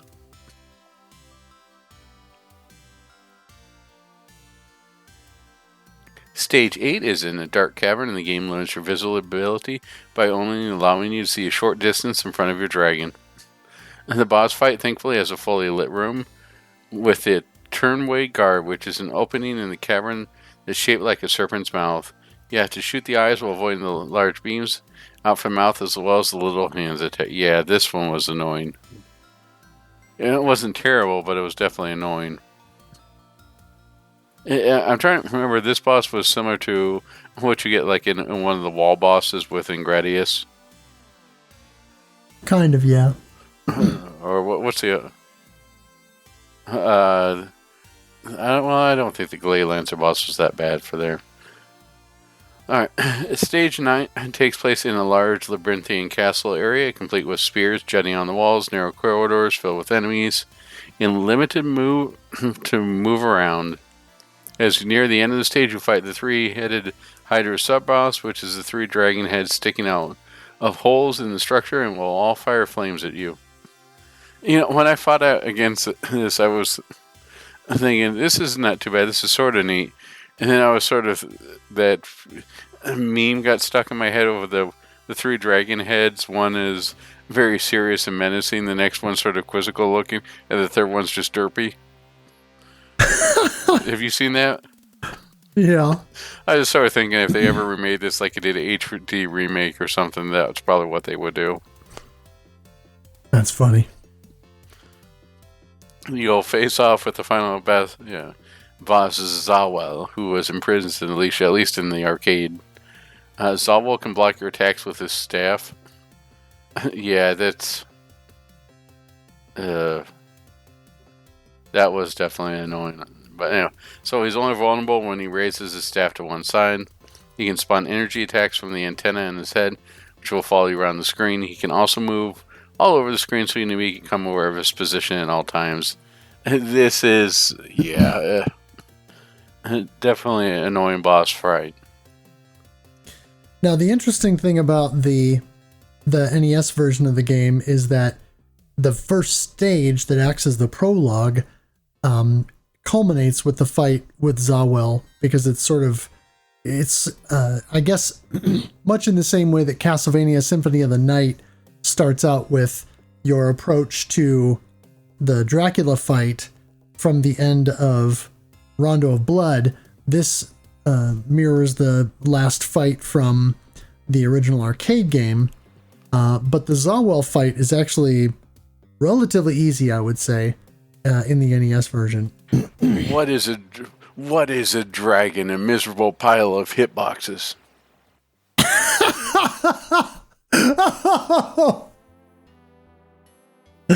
Well, you're not wrong. I know I'm not wrong. I've played the game. There's like 6 hitboxes that make up the dragon. Maybe 7. It's like somebody, that thing says "Oops all bullets." It's like "Oops all hitboxes." Oh yes. It reminded me of that. What was that game that Plasma? I think it was Plasma was playing, where it was everything would flash for a sec. It was some sort of Toho mod where everything would flash for a second, and there'd be like one safe spot in the entire screen, and the rest of it was just bullets. Oh, yeah. Yeah, remind me of that. Oh, jeez. All right, well, the game's ending is suitably Urungish. I could sort of picture some, those people who were going there, pardon me, do you have any Grey Poupon? Pardon me, do you have any Urungish? Why, yes, I do. Tut. All right. Zawo's ambition was crushed by the brave attempts of the warrior Amul and Blue Dragon to rescue Princess Alicia from her hands of her captors. The Kingdom Cloud ultimately restore peace. People will rejoice to start from a nightmare, thus celebrating, restoring, and jazzing up with joy. That will be our motto for 2024. I want to jazz up with joy. Yeah, I know. I was thinking that too. We definitely want to. It makes me want to rejoice, it makes me want to celebrate the restoration and jazz up with joy. That sounds almost like the start of Sweating to the Oldies, right? Not like a Richard Simmons quote on here. All right, everybody, let's jazz up with joy. The evil perished, and the light came back as the kingdom again, as if celebrating its prosperity and happiness. Hey, really quick, it looks like City Connection is also going to be doing a re-release of Mamoru-kun. That's the PS3 one, right? Yeah. Yep. Was that Toho one? I can't remember. No. That's Bullet Fantasia. I'm getting them all confused here. I swear every other game is a Toho game or a Toho fan game. That sounds like a name of a bad party game. Is it Toho? Yeah, this is Mamoru-kun Curse. Yeah, the PS3 version, yeah. Yeah, it was PS3 and then it was on 360 in Japan. But yeah, this is top down. Yeah, it's good to see that getting really. That game was fun. I didn't have a chance to play too much, but yes, that game is legitimately a shmup and belongs. Hopefully, get a physical as well. That'd be nice. Now, interestingly, Namco inserted a bit of a release history of their games into the credits. So in the arcade version, you get a full history of Namco arcade game releases up to that point, starting, of course, with GB in 1978 and culminating with Dragon Spirit in 1987. And then in the PC Engine and TurboGrafx version, the list of games is labeled as Omake, and it chronicles the company's home console releases, starting with Galaxian in 1984, which of course was a Famicom release, through the release of Dragon Spirit in 1988. Yeah, the one of the interesting things that I'll just quickly touch on here, since we're talking about arcade releases, surprised that they mentioned Baraduk too earlier. Baraduk is, it looks in some ways similar to what you see for Air Fortress, but it was Namco. It's definitely a shmup, but it's also one of the first games to feature a female protagonist. And surprisingly enough, they decided to pair her together with the head of Dig Dug as the parents of Mr. Driller. And Mr. Driller lore just gets weirder from there, but it's Namco definitely has some deep cuts. Yes. The PC Engine and TurboGrafx version of Dragon Spirit is somewhat cut down from the arcade release, with, of course, the obligatory 4:3 vertical presentation instead of the Tate orientation of the arcade release. Stage 7 and 8 from the arcade are gone entirely, with Stage 9, the sort of castle area, being split up into two separate stages, and the Hydra boss serving as the last fight of the first one, and then Zawel, of course, as the final boss. The other interesting thing is, someone mentioned this in the Discord. Apparently, there is a hidden arcade mode, if you will, in the PC Engine version, but you have to reset the game something like 50 times using select and run simultaneously at the title screen in order to unlock it, which is wild, first of all, but also who would even spend the time to do that just to play in a slightly better viewpoint? I don't know. That seems odd to me. I have seen people spend a lot of time on stuff that probably has yielded less results. So I assume just someone was bored and said, "What happens if I do this?" Yeah, I suppose. So it's interesting that that's there. I bet you it's one of those things developers put in saying they'll never find this. Yeah, right. No one will ever be this bored. Right. The Sharp X68000 port is, of course, most accurate to the arcade release and even allows you to choose between the old and new versions of the game. It has vertical letterboxing to try and approximate more of a Tate presentation. The Amiga release was quite dark, and because it was ported from the Atari ST version, was not well tuned to the Amiga hardware. But a hack has been created, was made later on, that corrects the color palette issues and resolves a couple of other problems with the game. And this hack is known as Dragon Spirit SE and can be found online. Consult Software developed the microcomputer versions, including the Amstrad CPC, Commodore 64, and Atari ST releases. This also appears to be the basis for the MS-DOS version, though there's little info online about that release. And as we mentioned before, the later Famicom and NES release is more of a remix of a game than the straight port. It is known as Dragon Spirit: The New Legend, and it was developed by Now Production, who created several games and ports of arcade titles for both the Famicom and PC Engine hardware. Namco published it in Japan and Bandai in North America. A little bit of foreshadowing there, I guess, to the eventual Bandai Namco merger.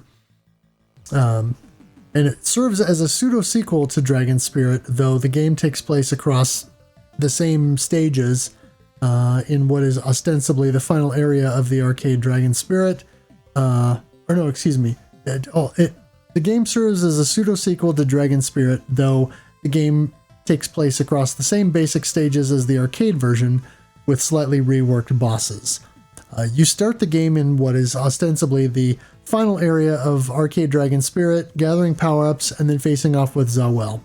Now, if you die during the opening stage, then you are presented with the Golden Dragon mode, which is the easy version of the game that is shorter and has less going on. And then you get the bad ending, so to speak. And then if you get through that mode in the prologue without taking a death, then you're presented with the Blue Dragon mode, which is harder, and of course has more stages that are in line with the arcade version. And you'll play as Amul's son, who can turn into the dragon and must take on an even greater evil than Zawel. After each stage's boss fight, you discover that the evil wizard turned the various inhabitants of the land into evil creatures, and so by defeating him, you free them from captivity. Each defeated boss shows up as a maiden of some kind. Several of these maidens can assist you on your journey, with some refilling your life, and at least one offering you a chance for an extra life. You know, when you said evil greater than Zawel, I thought you were going to say slow down. No, not quite. This version also adds the additional power-ups that we mentioned before, such as the side dragons, similar to your side fighters in the 19XX games. Taking a hit in this version does reduce one of your heads and powers you down, but it's not as drastic as in the arcade version, because in the NES version, every red orb will power you up until level 3, and then you have to take a few more of the red orbs to get to level 4. But generally speaking, the NES version is much easier than the arcade game, and therefore a much more approachable experience. Yeah, I just want to add a little bit of context, but I think almost everybody knows, but I'll throw it in anyways, is that Namco was an early partner with the Nintendo for the Famicom, so they got a really good deal. But when it came time for the NES, they told them they were renegotiating the contract and they would have to pay a lot more, which led to Namco not producing stuff until much, much later, at least themselves, much, much later on the NES, right? That's the reason why Pac-Man came out on a Tengen cart first, and then much, much later there was an official Namco port of it. And why stuff like Galaga on the NES is ported by Bandai again, or Dragon Spirit is ported by Bandai. And they were snubbing Nintendo, and that's why you see a lot of their games instead went to the PC Engine or ended up with Sega.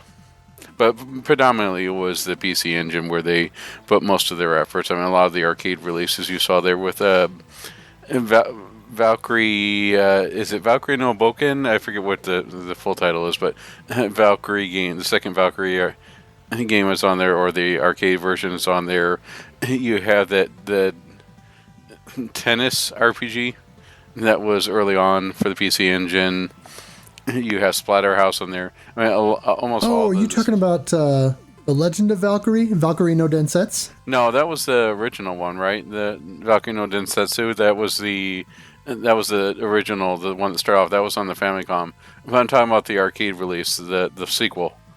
That was also, I think that was that Namco System 1 on there. But the point me is Namco put all their efforts towards the PC Engine and shied it away from the NES, especially in North America. They refused to publish stuff because they were sort of felt rebuffed by Nintendo's offer, telling them that they need to pay up more.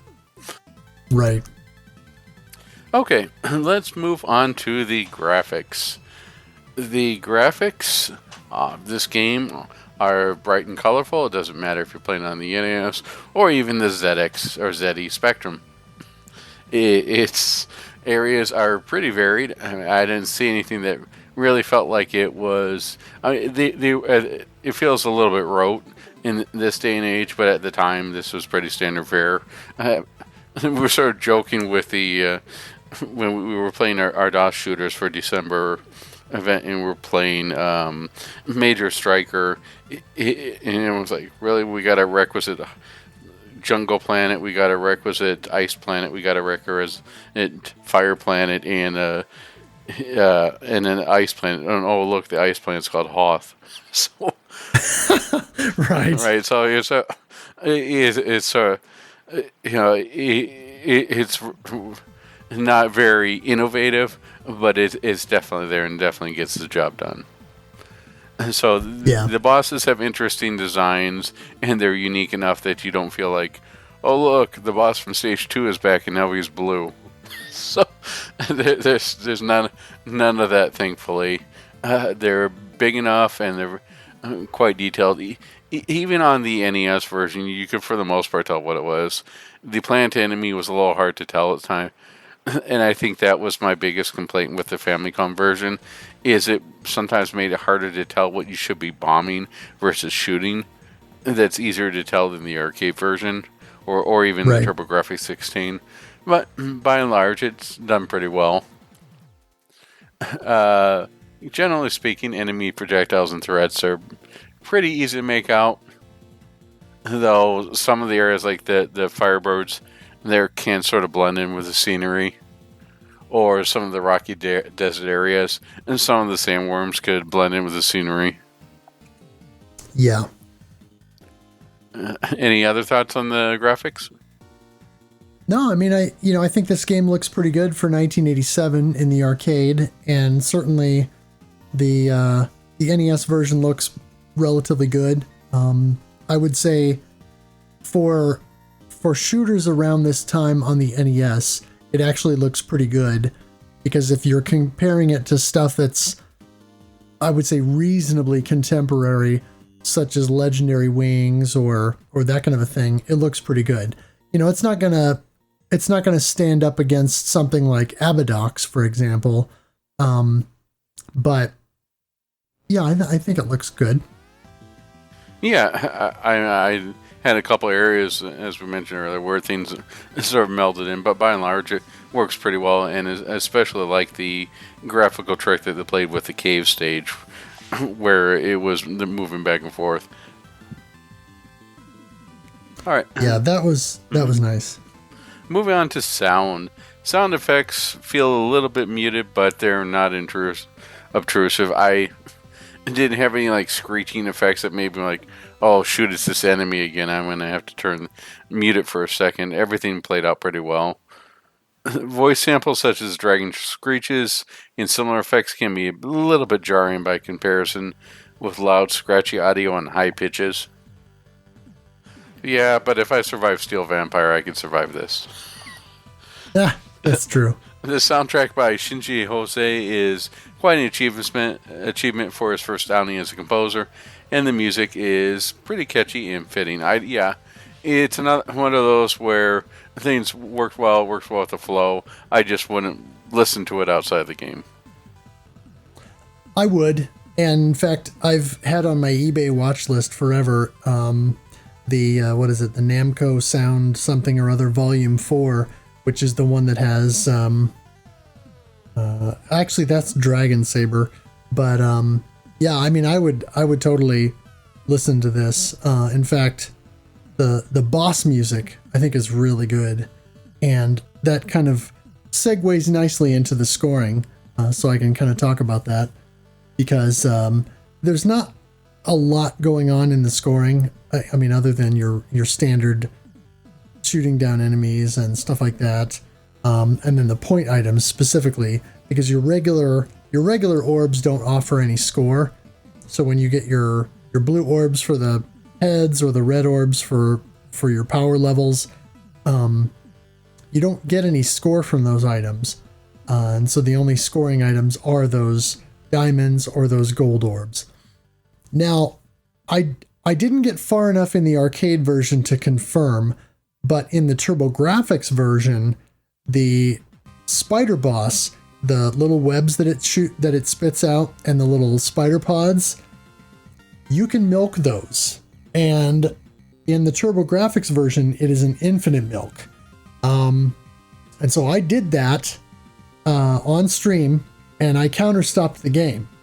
And it counter-stopped for me at 999,950 points. And then the score rolled over.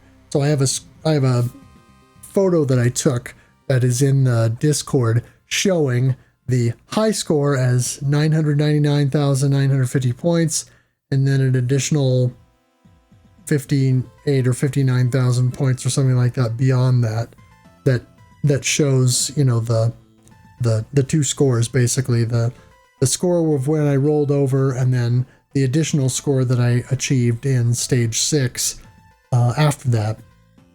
Now you got me humming in my head the Spider-Man theme, you know, Spider Boss does whatever a Spider Boss does. Yes. But I guess to bring it back to the music discussion, I mentioned that a couple of times on stream when I was attempting to go for the milk, because I did it the first time. I discovered that you could just sit there and destroy those things over and over, but I messed it up and died at, I don't know, some 600 or 800 some thousand points. So I was, you know, close. But then when I did it again the next time that I streamed, you know, of course I made it all the way to the counterstop, and I said, I think I remarked during both streams, it's a good thing that the boss music in this game is really good, because otherwise I would probably get tired of it waiting to do the milk. And I think from where I was at score-wise until I hit the counterstop, it was probably a good 20 minutes, maybe 25. I don't know. I need to go back and highlight that, because even though it wasn't a clear, I was able to do the counter stop and get that achievement, I guess you could say. And so I want to highlight that and put that up on my YouTube channel specifically so that people can see that I was able to achieve that, which is kind of cool. Yeah. But yeah, the boss music I really enjoyed. Yeah, and I don't think if you do clip it, I don't think you'll get a copyright strike for that. Well, you might for the Spider-Man song. So definitely keep it there. All right, let's move on to thoughts from the RF Generation community. We'll start off with SPM. Any recommendations for Autofire? I played a couple of credits, and without it feels pretty tiring. But with it, the first boss didn't even get to shoot, which sucks. I guess something like 10 hertz could be the sweet spot. The peacocks are definitely an unpleasant surprise the first time, but thankfully they only shoot a three-way, a messing three-way in disguise, but a three-way. The worst part so far is the slow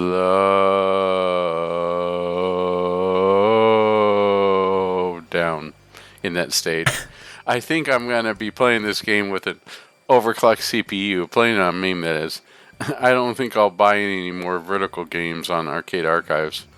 Also, I don't know if getting extra heads is worth it or not. The hitbox becomes pretty massive, so it seems anyways. It's pretty massive in general. Yeah, you're playing with a fully decked out B-52 bomber at that point. Some power-ups, wide, small, earthquake, etc. make a huge difference and it's RNG dependent. Not sure how I feel about this, but it's mostly fun for casual plays, making every run different. There's some gotcha moments here and there, like those faces in the snow, or the fourth boss and its mini bones. I feel like that should be something that we'll bring up later. It's just it's a mini bone boss moment. That's a catchphrase. That one I still haven't figured out, and well, I don't know what killed me in stage 8, but it's the first time I got there. Hopefully there's some rhythm or strat to it or something. Thank you very much for joining, and yeah, I completely agree. Those heads that pop out of nowhere it's like in Gradius, some Moai heads just popped out of the ground and said, "Hello," fired at you, and away. Yeah.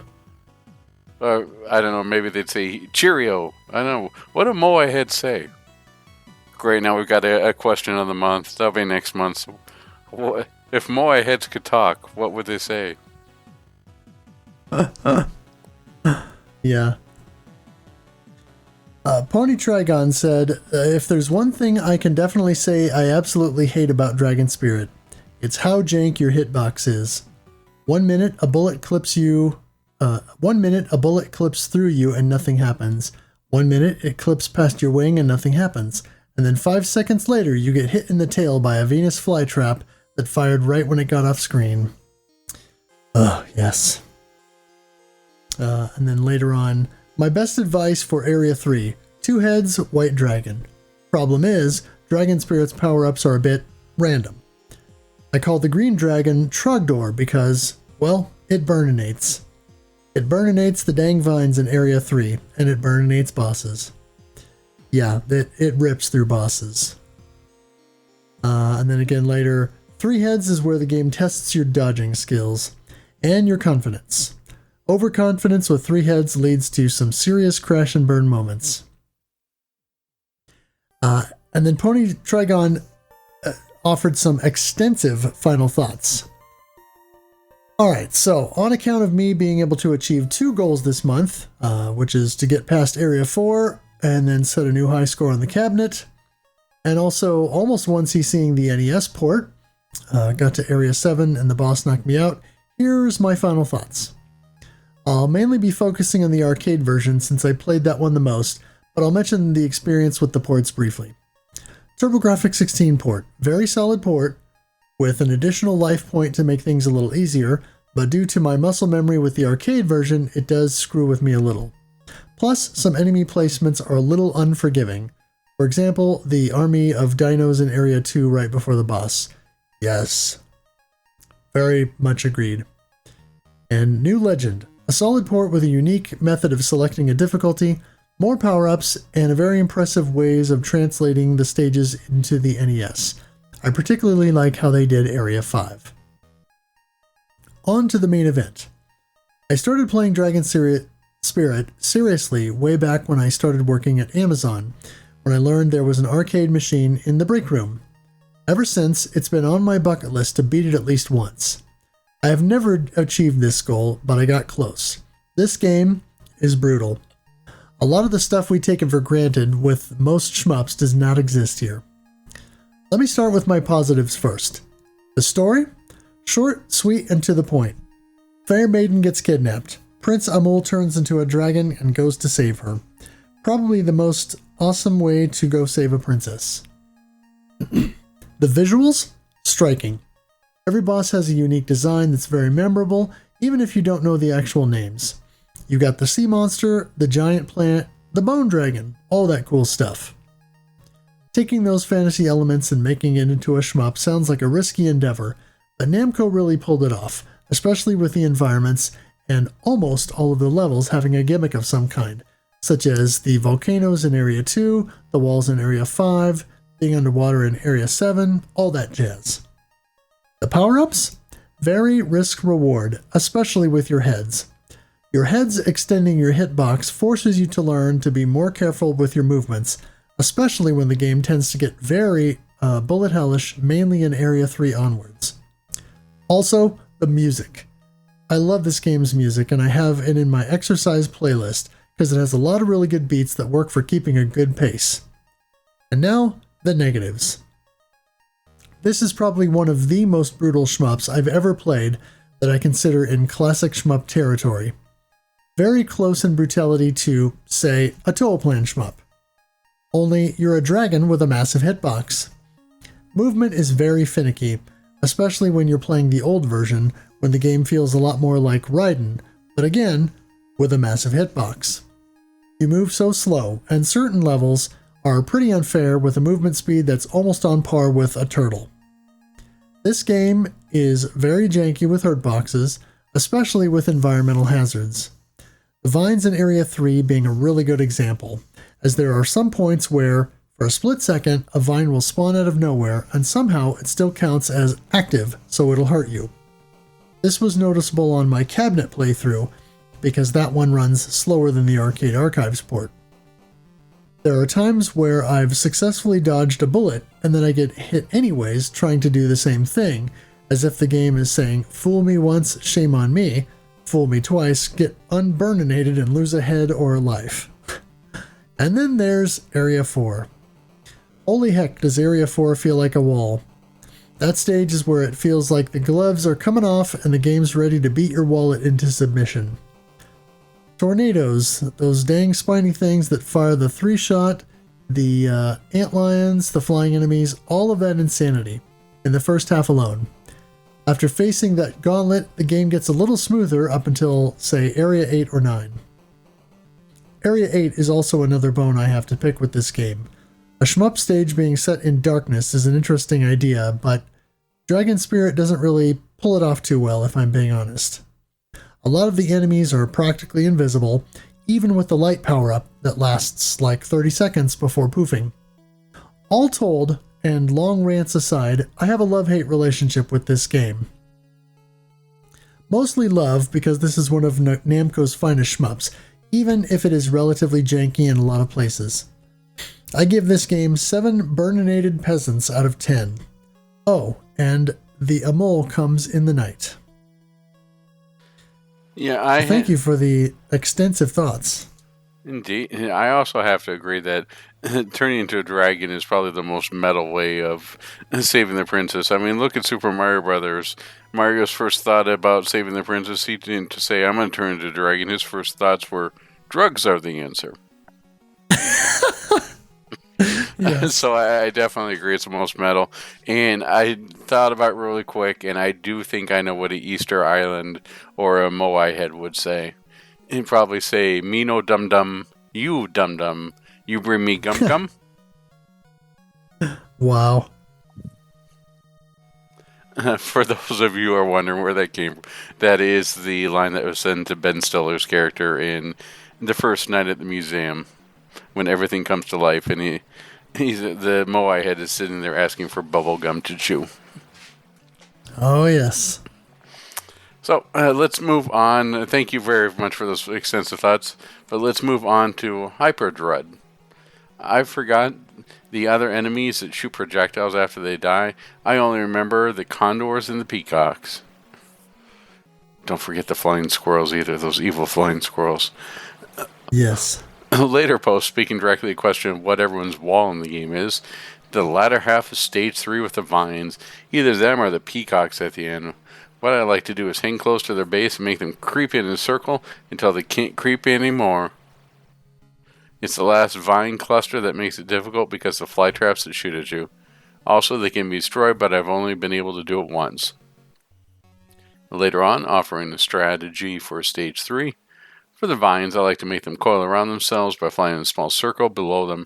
I forgot to mention, I know the green dragon is the strongest power-up, but I wasn't aware how much it traumatizes the vines in Area 3. The version I've been getting closest to 1cc on was the TurboGrafx 16 version. Managed to get to Area 8 before I got a game over. That was almost 10 years ago. Still, that's impressive. Yeah. I believe this is the first shooter I've ever played. My aunt and uncle had a cabinet for it when I was a kid, so I always have a soft spot in my heart, despite its frustrating gameplay. I actually never caught the name until I thought about it years later as a teenager and searched for it online. And I then discovered it had a TurboGrafx 16 port, and that the TurboGrafx 16 existed, and that it was available for purchase on the Wii Shop channel. And when it comes to the visuals, I'm not usually one to care too much about them, but it's a really gorgeous game for its age. Everything is so colorful, and subtle details are greatly appreciated, like the shadows on the plant enemies in Area 1, changing to match their defeated states, and your dragon's mouths opening when firing, when moving either left or right. The story is your standard fantasy fare. You're a knight on a quest to save the princess of a kingdom, with the twist being you transform into a dragon to do it. Gameplay is your general 2-button affair, with one button for firing at enemies ahead of you and the other for bombing enemies and objects below you. Some enemies can only be damaged by fire, while some are only damaged by bombs. There are enemies that leave the ground to attack you, but they can be bombed before you do, otherwise you can use your fire breath to dispatch them. You can bomb blue eggs on the ground to receive a power-up that gives your dragon another head, with a maximum of 3 heads. Red eggs contain a pickup or power-up that fills the firepower meter, collecting 3 upgrades, your dragon's default breath attack, which can be upgraded twice. The difficulty is punishing, but that's to be expected of arcade games. Best to stick to the TurboGrafx 16 or NES versions for a more forgiving experience. Music, not enough words for it. Every piece is beautiful and memorable. I've heard so many remixes of the Area 1 theme, and they're all fantastic. Even the NES port with its less powerful hardware manages to capture the spirit of the tracks. Oh, great. I feel like just saying spirit of the tracks there. I have someone, Game Boy Guru, is now going to play spirit tracks from Zelda as his next stream. Personally, they're not my favorite renditions, but I appreciate the effort. Since this is the first shooter I ever played, I always come back to it despite its frustrating difficulty. I think that everyone's got sort of a soft spot in their heart for that, and a game that you played, but it just keeps kicking you and kicks you while you're down, but you keep coming back to it because you got a soft spot. I fully understand those. For me, it's Gradius 3 Arcade. It just mercilessly beats me, but I just keep coming back because I do like the game, and I'm glad that you have a game that fits that mold for you, something that hits that nostalgia and keeps you coming back for more despite its higher difficulty. I think that having I got two planes. I think that having something stick with you and be memorable is a great way to have that engagement with video games or video games as an art form. And second, I wonder if we were to ask this previous generation, now that as I mentioned before, UT 2004 has hit, 20 years old, and it seems we're just continuing to march onward here. If these types of hard games that everyone sort of collectively got into or has nostalgia for, and now this new generation is going to be the Dark Souls series. Right. I wonder if everyone's like, yeah, I played Dark Souls version 1.0 with all the bugs. we had to roll our way to victory. It was hard, but I kept coming back. I didn't send a sign for help. I beat the game. And I sort of feel like maybe I'm describing Mark MSX's next video here, but this collective mentality of everybody had played these games. I wonder if played all these games and had these experiences. I mean, that's what made the angry video game nerd so popular, and that's what catapulted him to superstardom, was this shared frustration of dealing with some of these harder games, right? I wonder if 10 or 15 years down the line, we're going to have the next generation of the angry video game where people are talking, remember this boss in Dark Souls?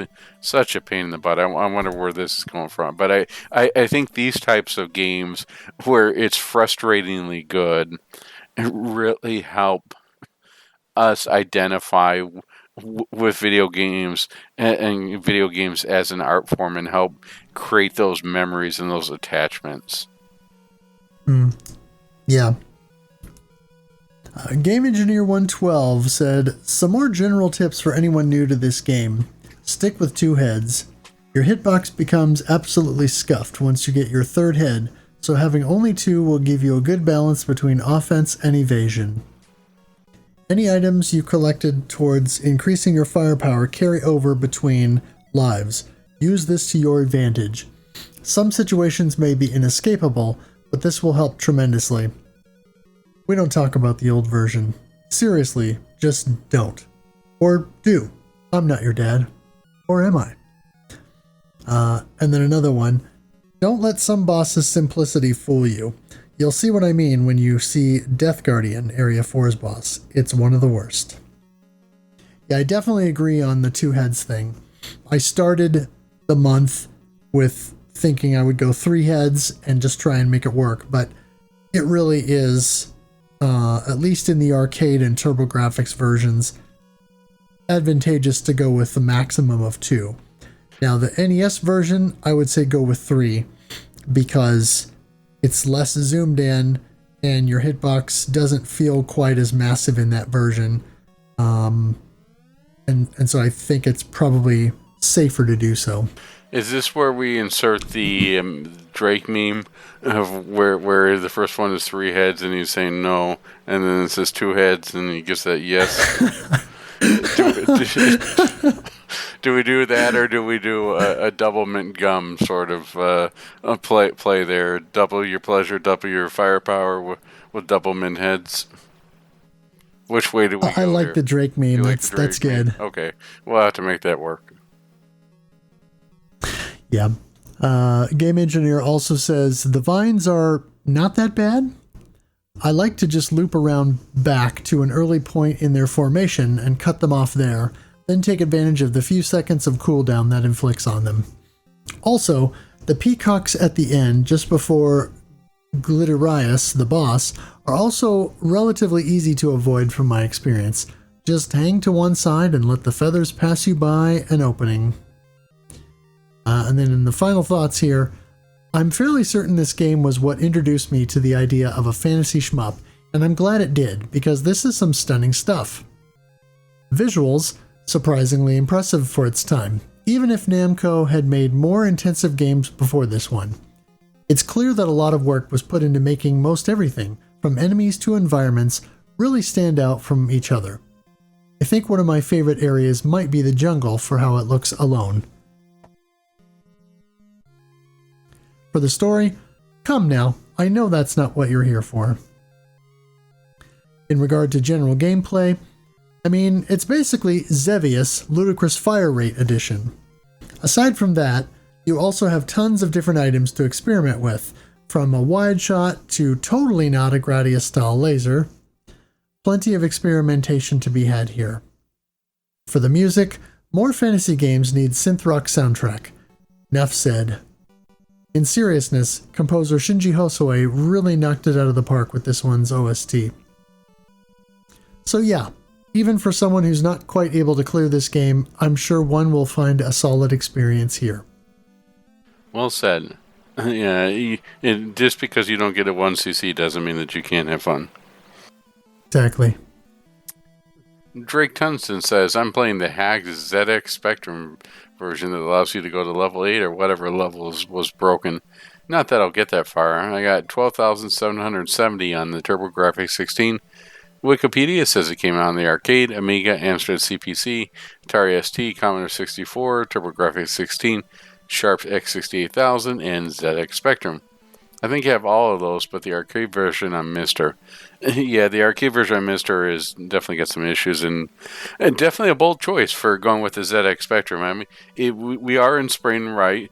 So I think that the color palette is in season for the ZX Spectrum. I think you could say it's Easter pastel colors, so that should definitely work. I'm curious to know your thoughts on the ZX Spectrum, because that is definitely not a first choice on there. Is like when we covered Fantasy Zone, I tried it on the MSX and then realized why no one talked about it. Yeah. Well, Drake Tungsten definitely has some curiosity on the Spectrum and has played some Spectrum stuff on stream. So props to you, Drake, for experimenting and trying out some of these versions of these games that maybe might otherwise be neglected. I mean, even stuff that I would like to try but just don't usually get around to. Yeah, my favorite version of the Spectre that I saw someone use, I think it was ZX Spectrum 2. It's almost like a full-length keyboard, but then it has a cartridge slot and it has a tape drive built in. It's so weird, but I think it's called ZX Spectrum 2. Pretty neat. I almost considered buying one for a while.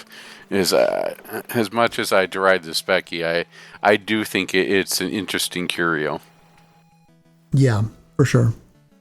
Now, convincing my wife, that's another story. Oh, right.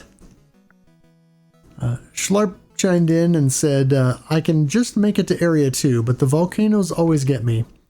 I'm emulating the latest version via FB Neo at the moment. We'll compare to the Arcade Archives version when I have access to my Switch again.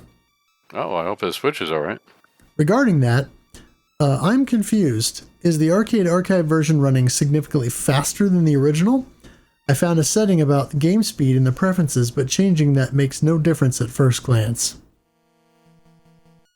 I'm not sure about that. There was a little bit of discussion about how maybe the speed was different between Arcade Archives and the board, but I didn't really find any hard evidence on that, and I only played the Arcade Archives version. I didn't mess around with it in MAME. And then later on, I also played the TurboGrafx 16 version a bit. At first glance, I had the impression of it being more easy, but that thought was gone once I reached Stage 3. The purple butterflies seem to be a bit more aggressive compared to the arcade version. Yes. Anyway, what I liked most about the TG16 version was the option to play in arcade mode, and I believe this is the intended way. Pure assumption based on diagonal movement, which looked like 45 degrees in the arcade mode and more than 50 degrees in default mode. Unfortunately, you have to reset the game via select plus run 50 times to access it. Yeah, that was the comment there. It's crazy. Yeah, it reminds me of those good old days when you had to use a... it was like you were farming for something on there, and they had enemies, and those days when you use a rubber band to hold down a button, you just leave it overnight.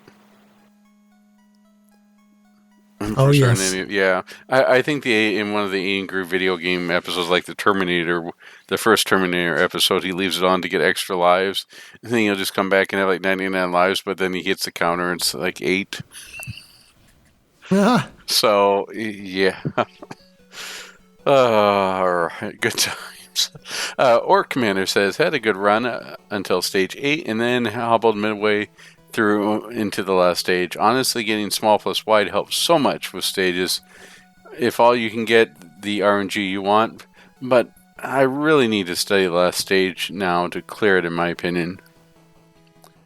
Generally, the stage 4 boss you want to break off higher on screen so you can dodge the mini bones and damage the blue core.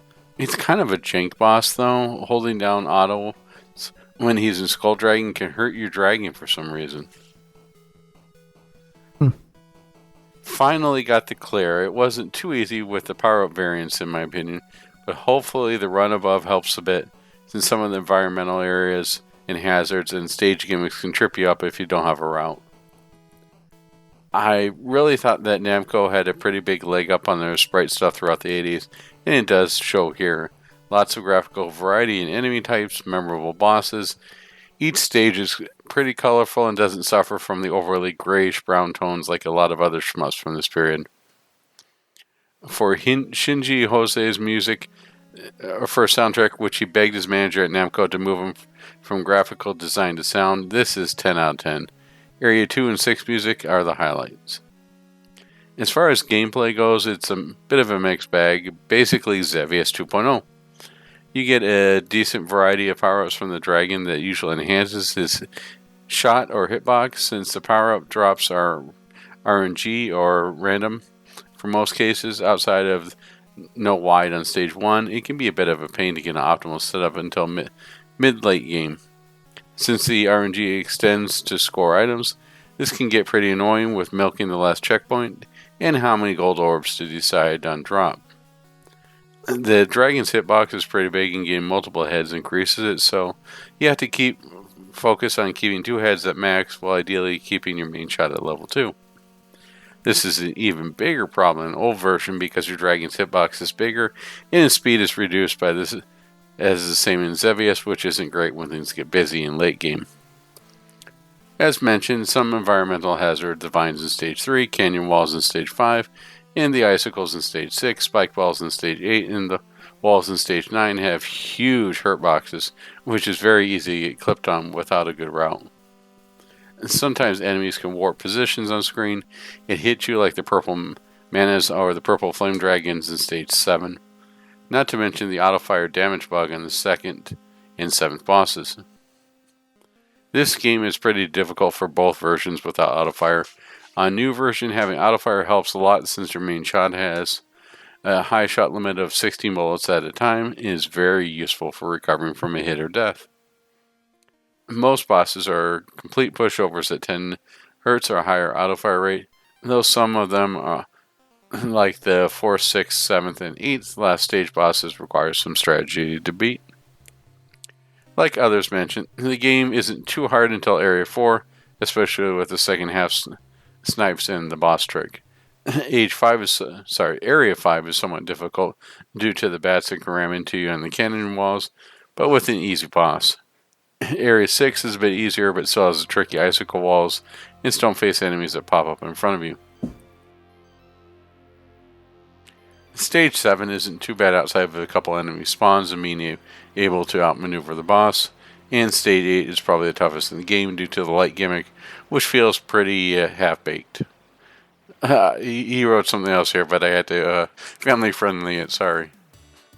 I ended up using a replay to learn the stage layout, but thankfully the boss is a complete pushover. Stage 9, second hardest stage with lots of tight corridors and enemies that love to home on to you. Thankfully, you can abuse a wall collision bug by holding down to get past some of the trickier wall spear selections, and ideally power up from the flashing item bats before the last boss. If you have full flame shots on the Hydras, it's basically GG's, since they are the final boss to go down in no time. If you don't, it's still possible but trickier. On a new version, I got 5 clears over the month, but decided to move on since the checkpoint scoring wasn't working too well for me. On the old version, I made to stage 8, but couldn't deal with the slower speed and light gimmick, so maybe I'll try it again someday. Oh yeah, let me know when you guys do a Dragon Saber. I made a very rough route of the arcade version a few weeks back, but want to hold off until that's covered.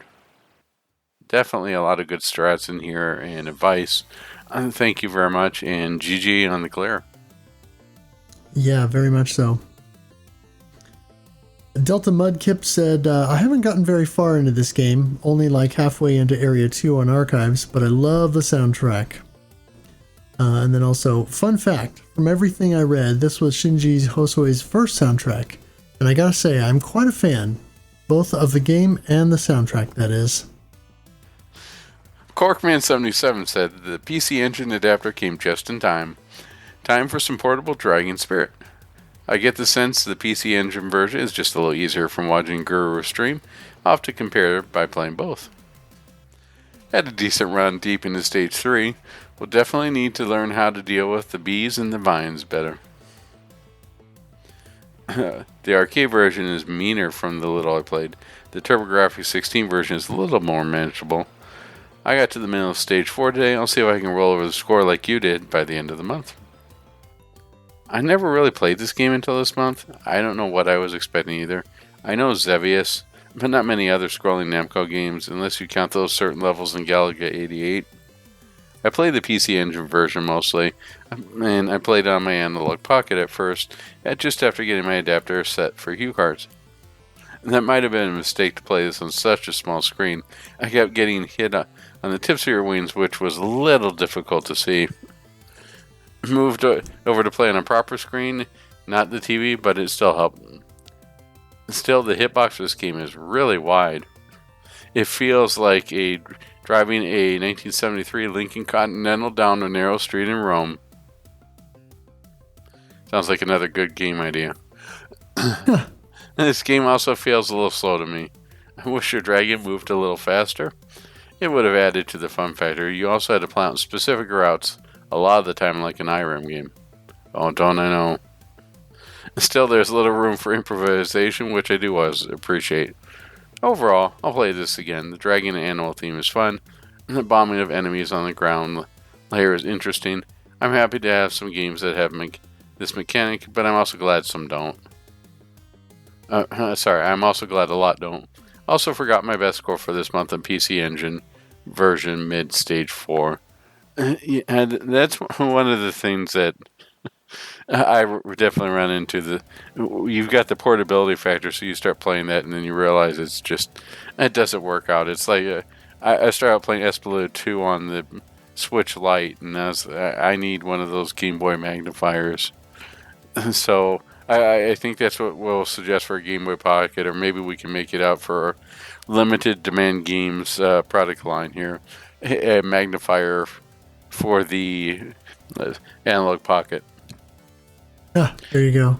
Works off of what do you think we put in there? You have a USB-C charging for the battery in there. Should we have it plug into the Analog Pocket itself, and so that way it just sort of eats off that? Maybe we just create this huge unnecessary plastic mold on there so it doubles the size of the pocket and then requires 16 AA batteries. Sounds good. Yeah, just like the Handy Boy by STD. But did you see the? I don't know if you saw that, but this is the episode where we're referencing the Angry Video Game Nerd. But by the time he was done, he was drawing power from the Game Boy in order to get all that there. But the thing had like doubled or quadrupled in size due to all the add-ons. Oh yeah. Yep, and that DMG is not a. That DMG is a chunky boy to begin with, so. Yeah, it's the Game Boy version of This Isn't Even My Final Form. Indeed. Yeah, I was a little bit jealous of the PC Engine TurboGrafx adapter for the Analog Pocket. That would have been fun to mess with. You know what I said we maybe do instead? If you want to get to final form of it, you know those projectors that were, I'm going to date myself again here, but the projectors that were where you put out transparency, and the teacher would always write on in class. Those overhead projectors that they always could like seemingly harness the power of the sun because they were just so bright and produced so much heat. You know what I'm talking about? We find a way to hook up the pocket to one of those. There you go. All right. Desolus said, okay, I finally got some time in tonight. Looks like I'm playing the new arcade version. Managed to make it to stage 4. I don't have rapid fire options on my PC stick, so I ended up playing with manual shot the whole time. My wrist is not very happy with me. I need to get that figured out. I played some of the PC Engine port too. It's alright. The hitbox feels pretty bad. I was constantly getting wing clipped. The music helps redeem it some. I was trying to work with an existing setup through Fightcade, FB Neocore I think. It has an auto-fire setting, but it's only adjustable through an INI file, I guess, and seems slow at its fastest config. I got something going with RetroArch now, just working on getting it tweaked correctly. And then later on, tried out the Famicom NES version just now, and got the clear on normal. Unexpected, so I wasn't recording. May run it back later. Pretty forgiving overall, especially having played the arcade version a decent amount. And the enemies aren't that crazy. And the hitbox doesn't suck. And there aren't that many bullets. Bunch of stuff. Might have to check out easy mode later just to see if it's kid-friendly for the little one. Even on normal, I feel like it was more than 2 hits. Wasn't paying that much attention though. I think I noticed 1 health drop. Or what I thought was a health drop anyway. A heart. No, that was actually the extend. Later on, not making it very far in, but at least starting to make it to stage 8 consistently. Not the best gimmick in the world, that's for sure. The checkpoint setup for the stage 7 pass area is really brutal. Really brutal. You can die quite a ways in and have to start all over. The section with the faces and other ground enemies and destructible walls. I've been sticking with 2 heads pretty much across the board. I'll take a wide shot power up if it comes out of a wall while I'm in there. Pretty much memorized now. Seems notable to me because of the length between checkpoints. I guess there could certainly be others that are similar. I just haven't run into them, I suppose. And then for final thoughts here. Alright, here's my final score for the month along with some thoughts on the couple versions I played. For the arcade version, the music is great. I spent a lot of time bobbing my head along to the tracks while I was playing. This soundtrack is headed for my media library so I can enjoy it further in the future. 2 heads are better than 1, are better than 3. As mentioned by a few people throughout the month, 2 heads seem like the sweet spot for balancing hitbox size and potential firepower. 3 was definitely a crowd. The final stage enemy placement is tight and leaves no wiggle room for improv.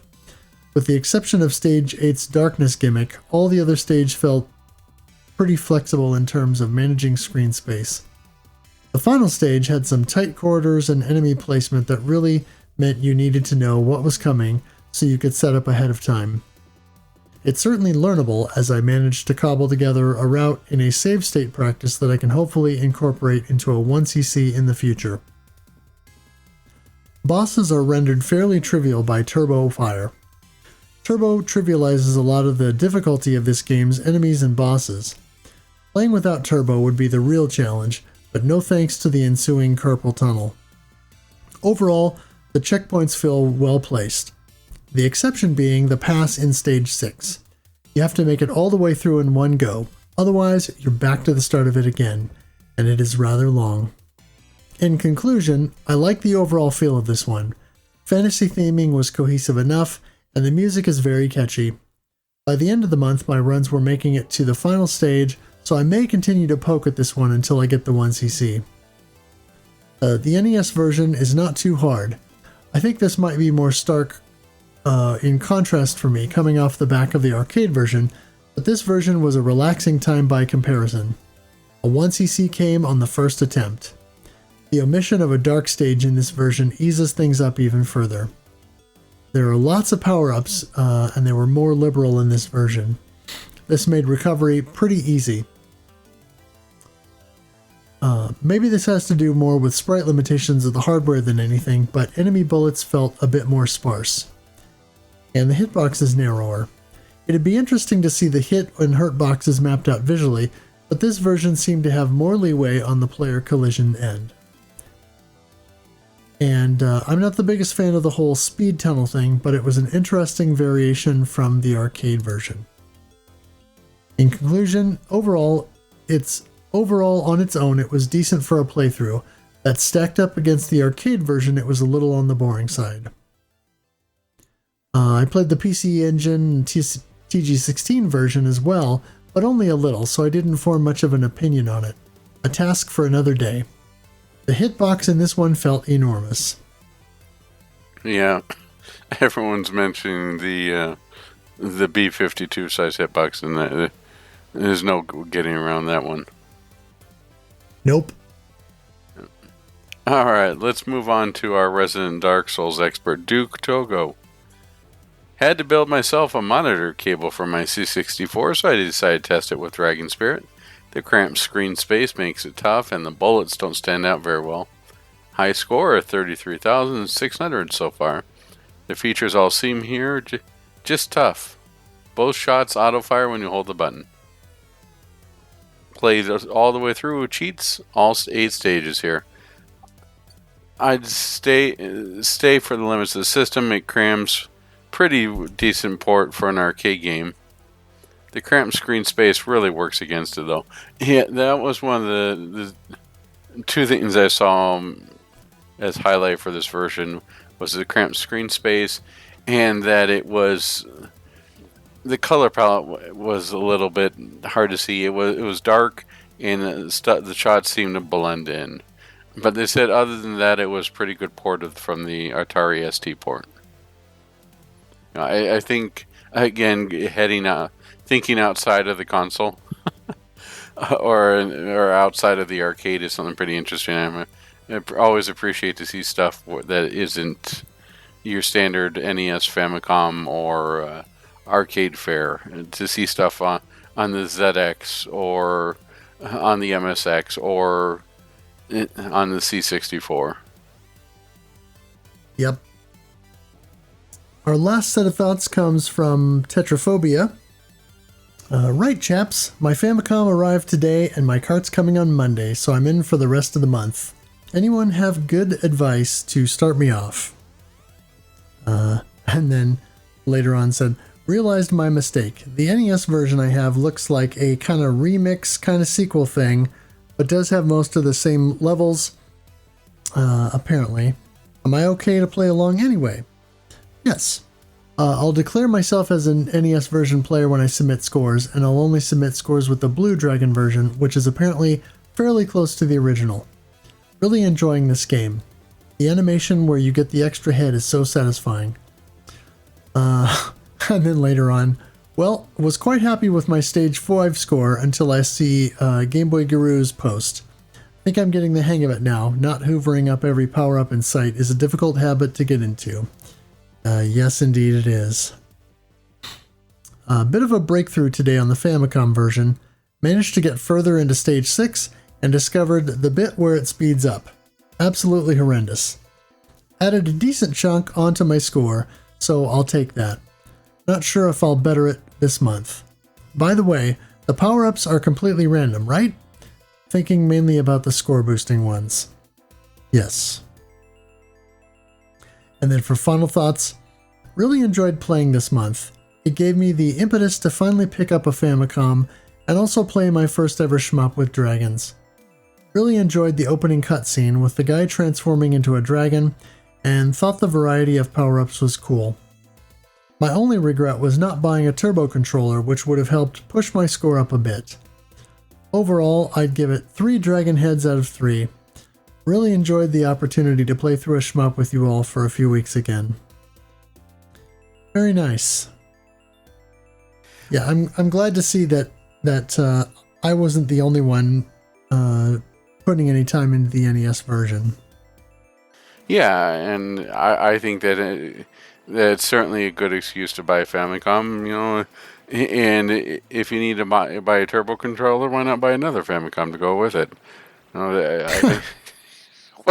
This is the man who has purchased four. I think it's is it 4 or 5 Famicoms at this point? But it's Oh my! well, I've got the twin Famicom, the AV Famicom, 2 AV Famicoms, and the regular Famicom. So I guess that's 4, but it's still more than most sane people. But yeah, no, I do Yes, have. this is true. Okay, so no, I'm just making sure I didn't have another one lying around here somewhere. But no, 4 Famicoms, but you can never have just one. No, the Famicom is definitely a great way to go, and playing the NES version, you're not doing yourself a disfavor there. Thank you for playing along and telling us what you thought of there. Just really, really well done, and appreciate you joining here.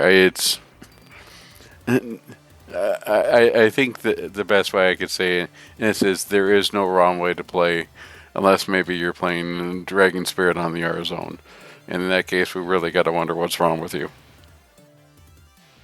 For sure. Okay, well let's cover the high scores real quick. I'm hoping I got these all gathered properly here. For the arcade version, we had Orc Commander on top with 595,070 points, and Orc Commander did 1cc during the month, so congrats on that. SPM came in next with 563,710 points. That was also a 1cc. Decimus ended up with 293,620. Hyperdread with 198,670. Pony Trigon at 169,850. And my highest arcade score that I actually recorded was 114,210, because I didn't focus on the arcade all that long. On the PC Engine version, I had the top score with 358,020 points, and that was my non-milk high score. So I did not try to milk the spider boss. Obviously, I counterstopped it, which I mentioned earlier, but this was my my legit score that I posted. Corkman77 had 118,940 points, Tetraphobia with 105,480, and Pony Trigon with 86,980 points. For the NES version, I had the top score, but it was only the last score I was able to see on screen before the final boss fight, and it doesn't actually show your score after that. So you don't see your score during or after the credits. It just sort of goes to the end screen and never goes anywhere. So the last score that I recorded before the final boss fight was 303,120 points. Pony Trigon had 188,610, and Tetraphobia 151,710. And then Duke Togo was our only Commodore 64 score with the aforementioned 33,600 points. So, congrats to the 1cc's in the month. Definitely good stuff. Also, congrats and thank you to everyone who played. Yes. All right. So, what are your final thoughts on Dragon Spirit? I'm a little conflicted because I really liked the NES version. I've mentioned before multiple times on this podcast that the NES version is a relatively easy 1cc. I did it randomly years ago, and when I came back to it this time, I streamed the game one evening, and after my third or fourth attempt, I 1cc'd. So really, it's not that difficult, but it is fun, and I would say there's still challenge there. It's just a matter of getting a good feel for the game. The TurboGrafx version has some issues. but I feel like outside of the really chonky hitbox, it is a bit more approachable than the arcade version.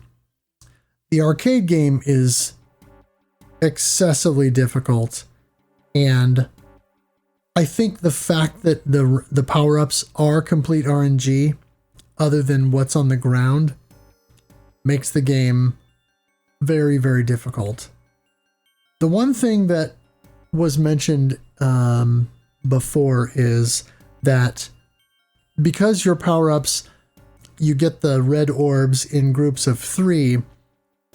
Once you're at your full power at level 3, the smart thing to do is to then get 2 more red orbs, because those carry over when you die.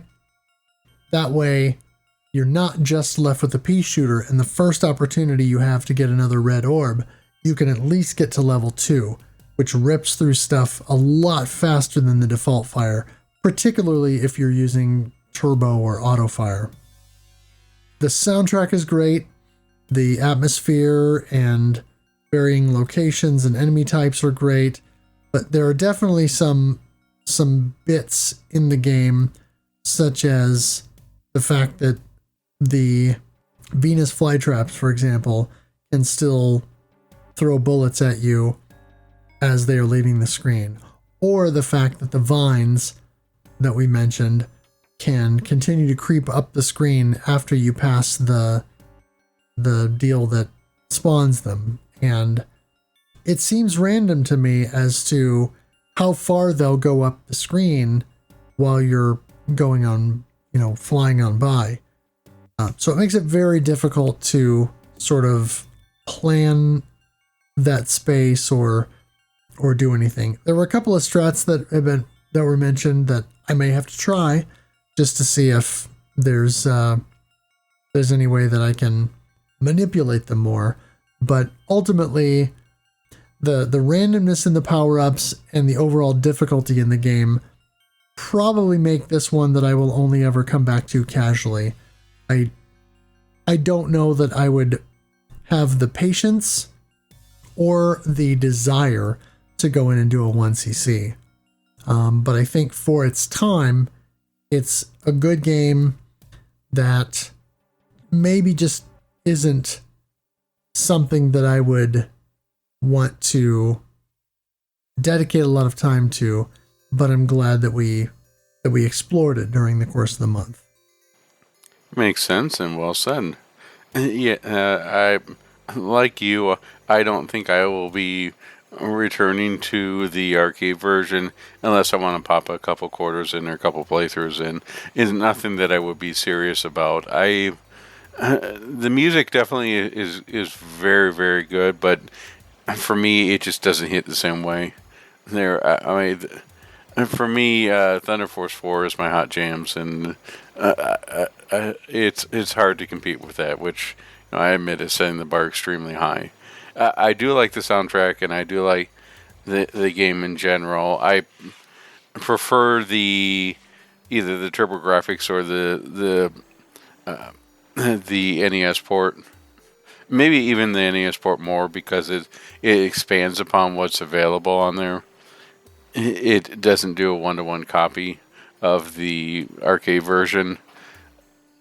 Granted, some of it's not as good as the arcade version due to the limitations of the hardware, but there's more variety, there's more options, and making the game, as you said, it makes the game more approachable.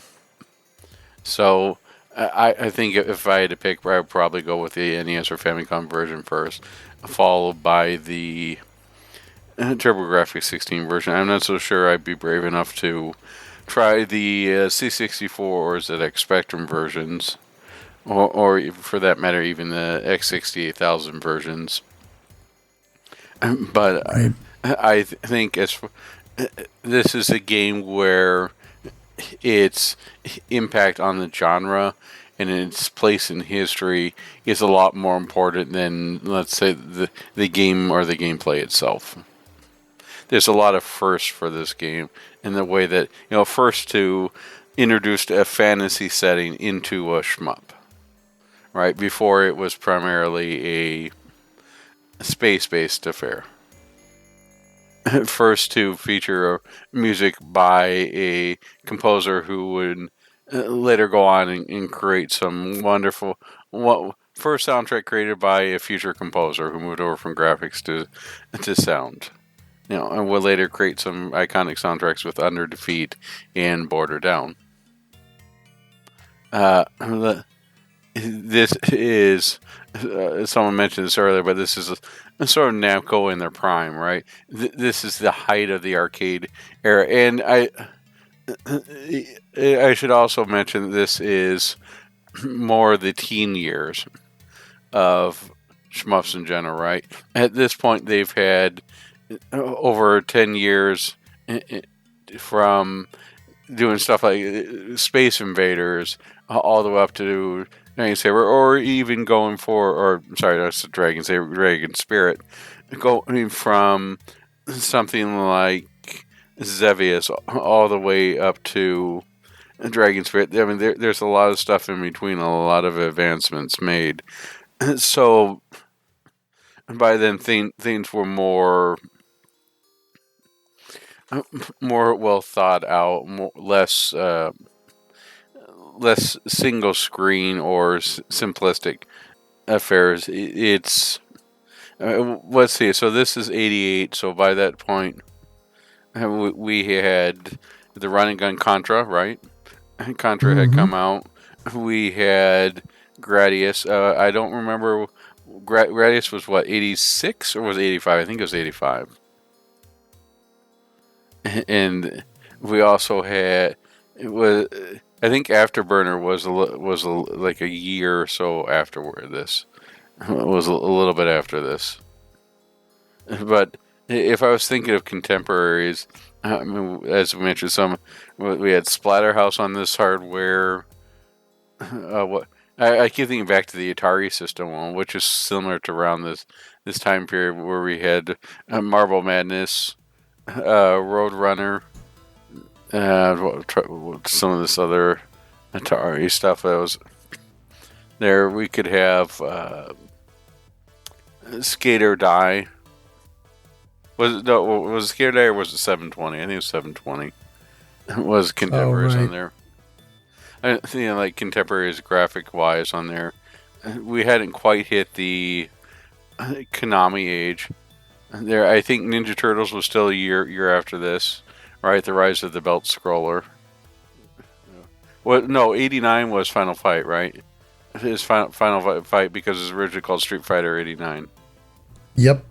So that was Final Fight, and then a little bit after that, I think we had Turtles coming from Konami. That ushered.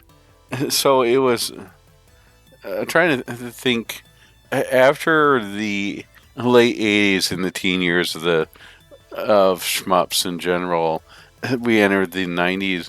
I think that shmups, by the time they entered the latter half of their teen years, were starting to die off in arcades, right? We didn't have much in the way after, let's say, 94, 95. I mean, there wasn't the volume that you had.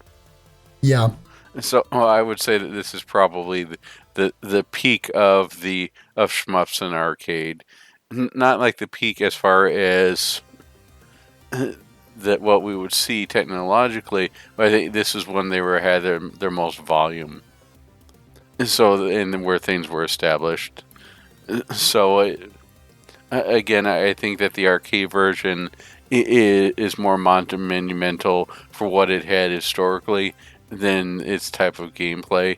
Its type of gameplay would definitely be better perceived in the sequel or in the home ports.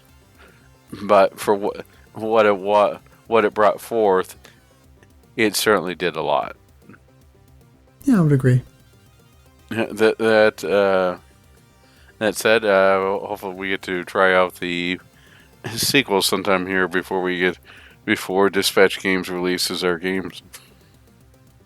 Oh, jeez. So let's talk about what's coming next. Well, in April, we are playing as a tribute to Game Boy Guru, we are playing Deep Space Waifu. No. No, isn't that what you wanted for your birthday? No, definitely not. Oh, okay. I'm sorry, you wanted Jetson Guns. No, we are playing Tyrion and Tyrion 2000. So Tyrion 2000... Yes, we are. Yeah, Tyrion 2000 is the one that's free on GOG, right? Correct. And Tyrion, the original one, is open source, right? They have Open Tyrion, so... Yep. So I'm going to try playing on Ubuntu, because why not? So... Yeah, there you go. We'll do that. And then May... I think that we're going with Ghana Force. Ghana Force? Ghana Blade. Ghana Blade, okay. I keep wanting to call it Ganja Blade, and sorry, that's what I get for watching the Bob Marley movie. So, but yeah, Ghana Blade, which is on the lighter side of things, but it's still a lot of fun. I think you got a 1cc on your second try? Not second try. I mean, it took me a few tries, but I got a 1cc with the Ghana ship, the red one, and so I need to go back and try to get that on stream, but then also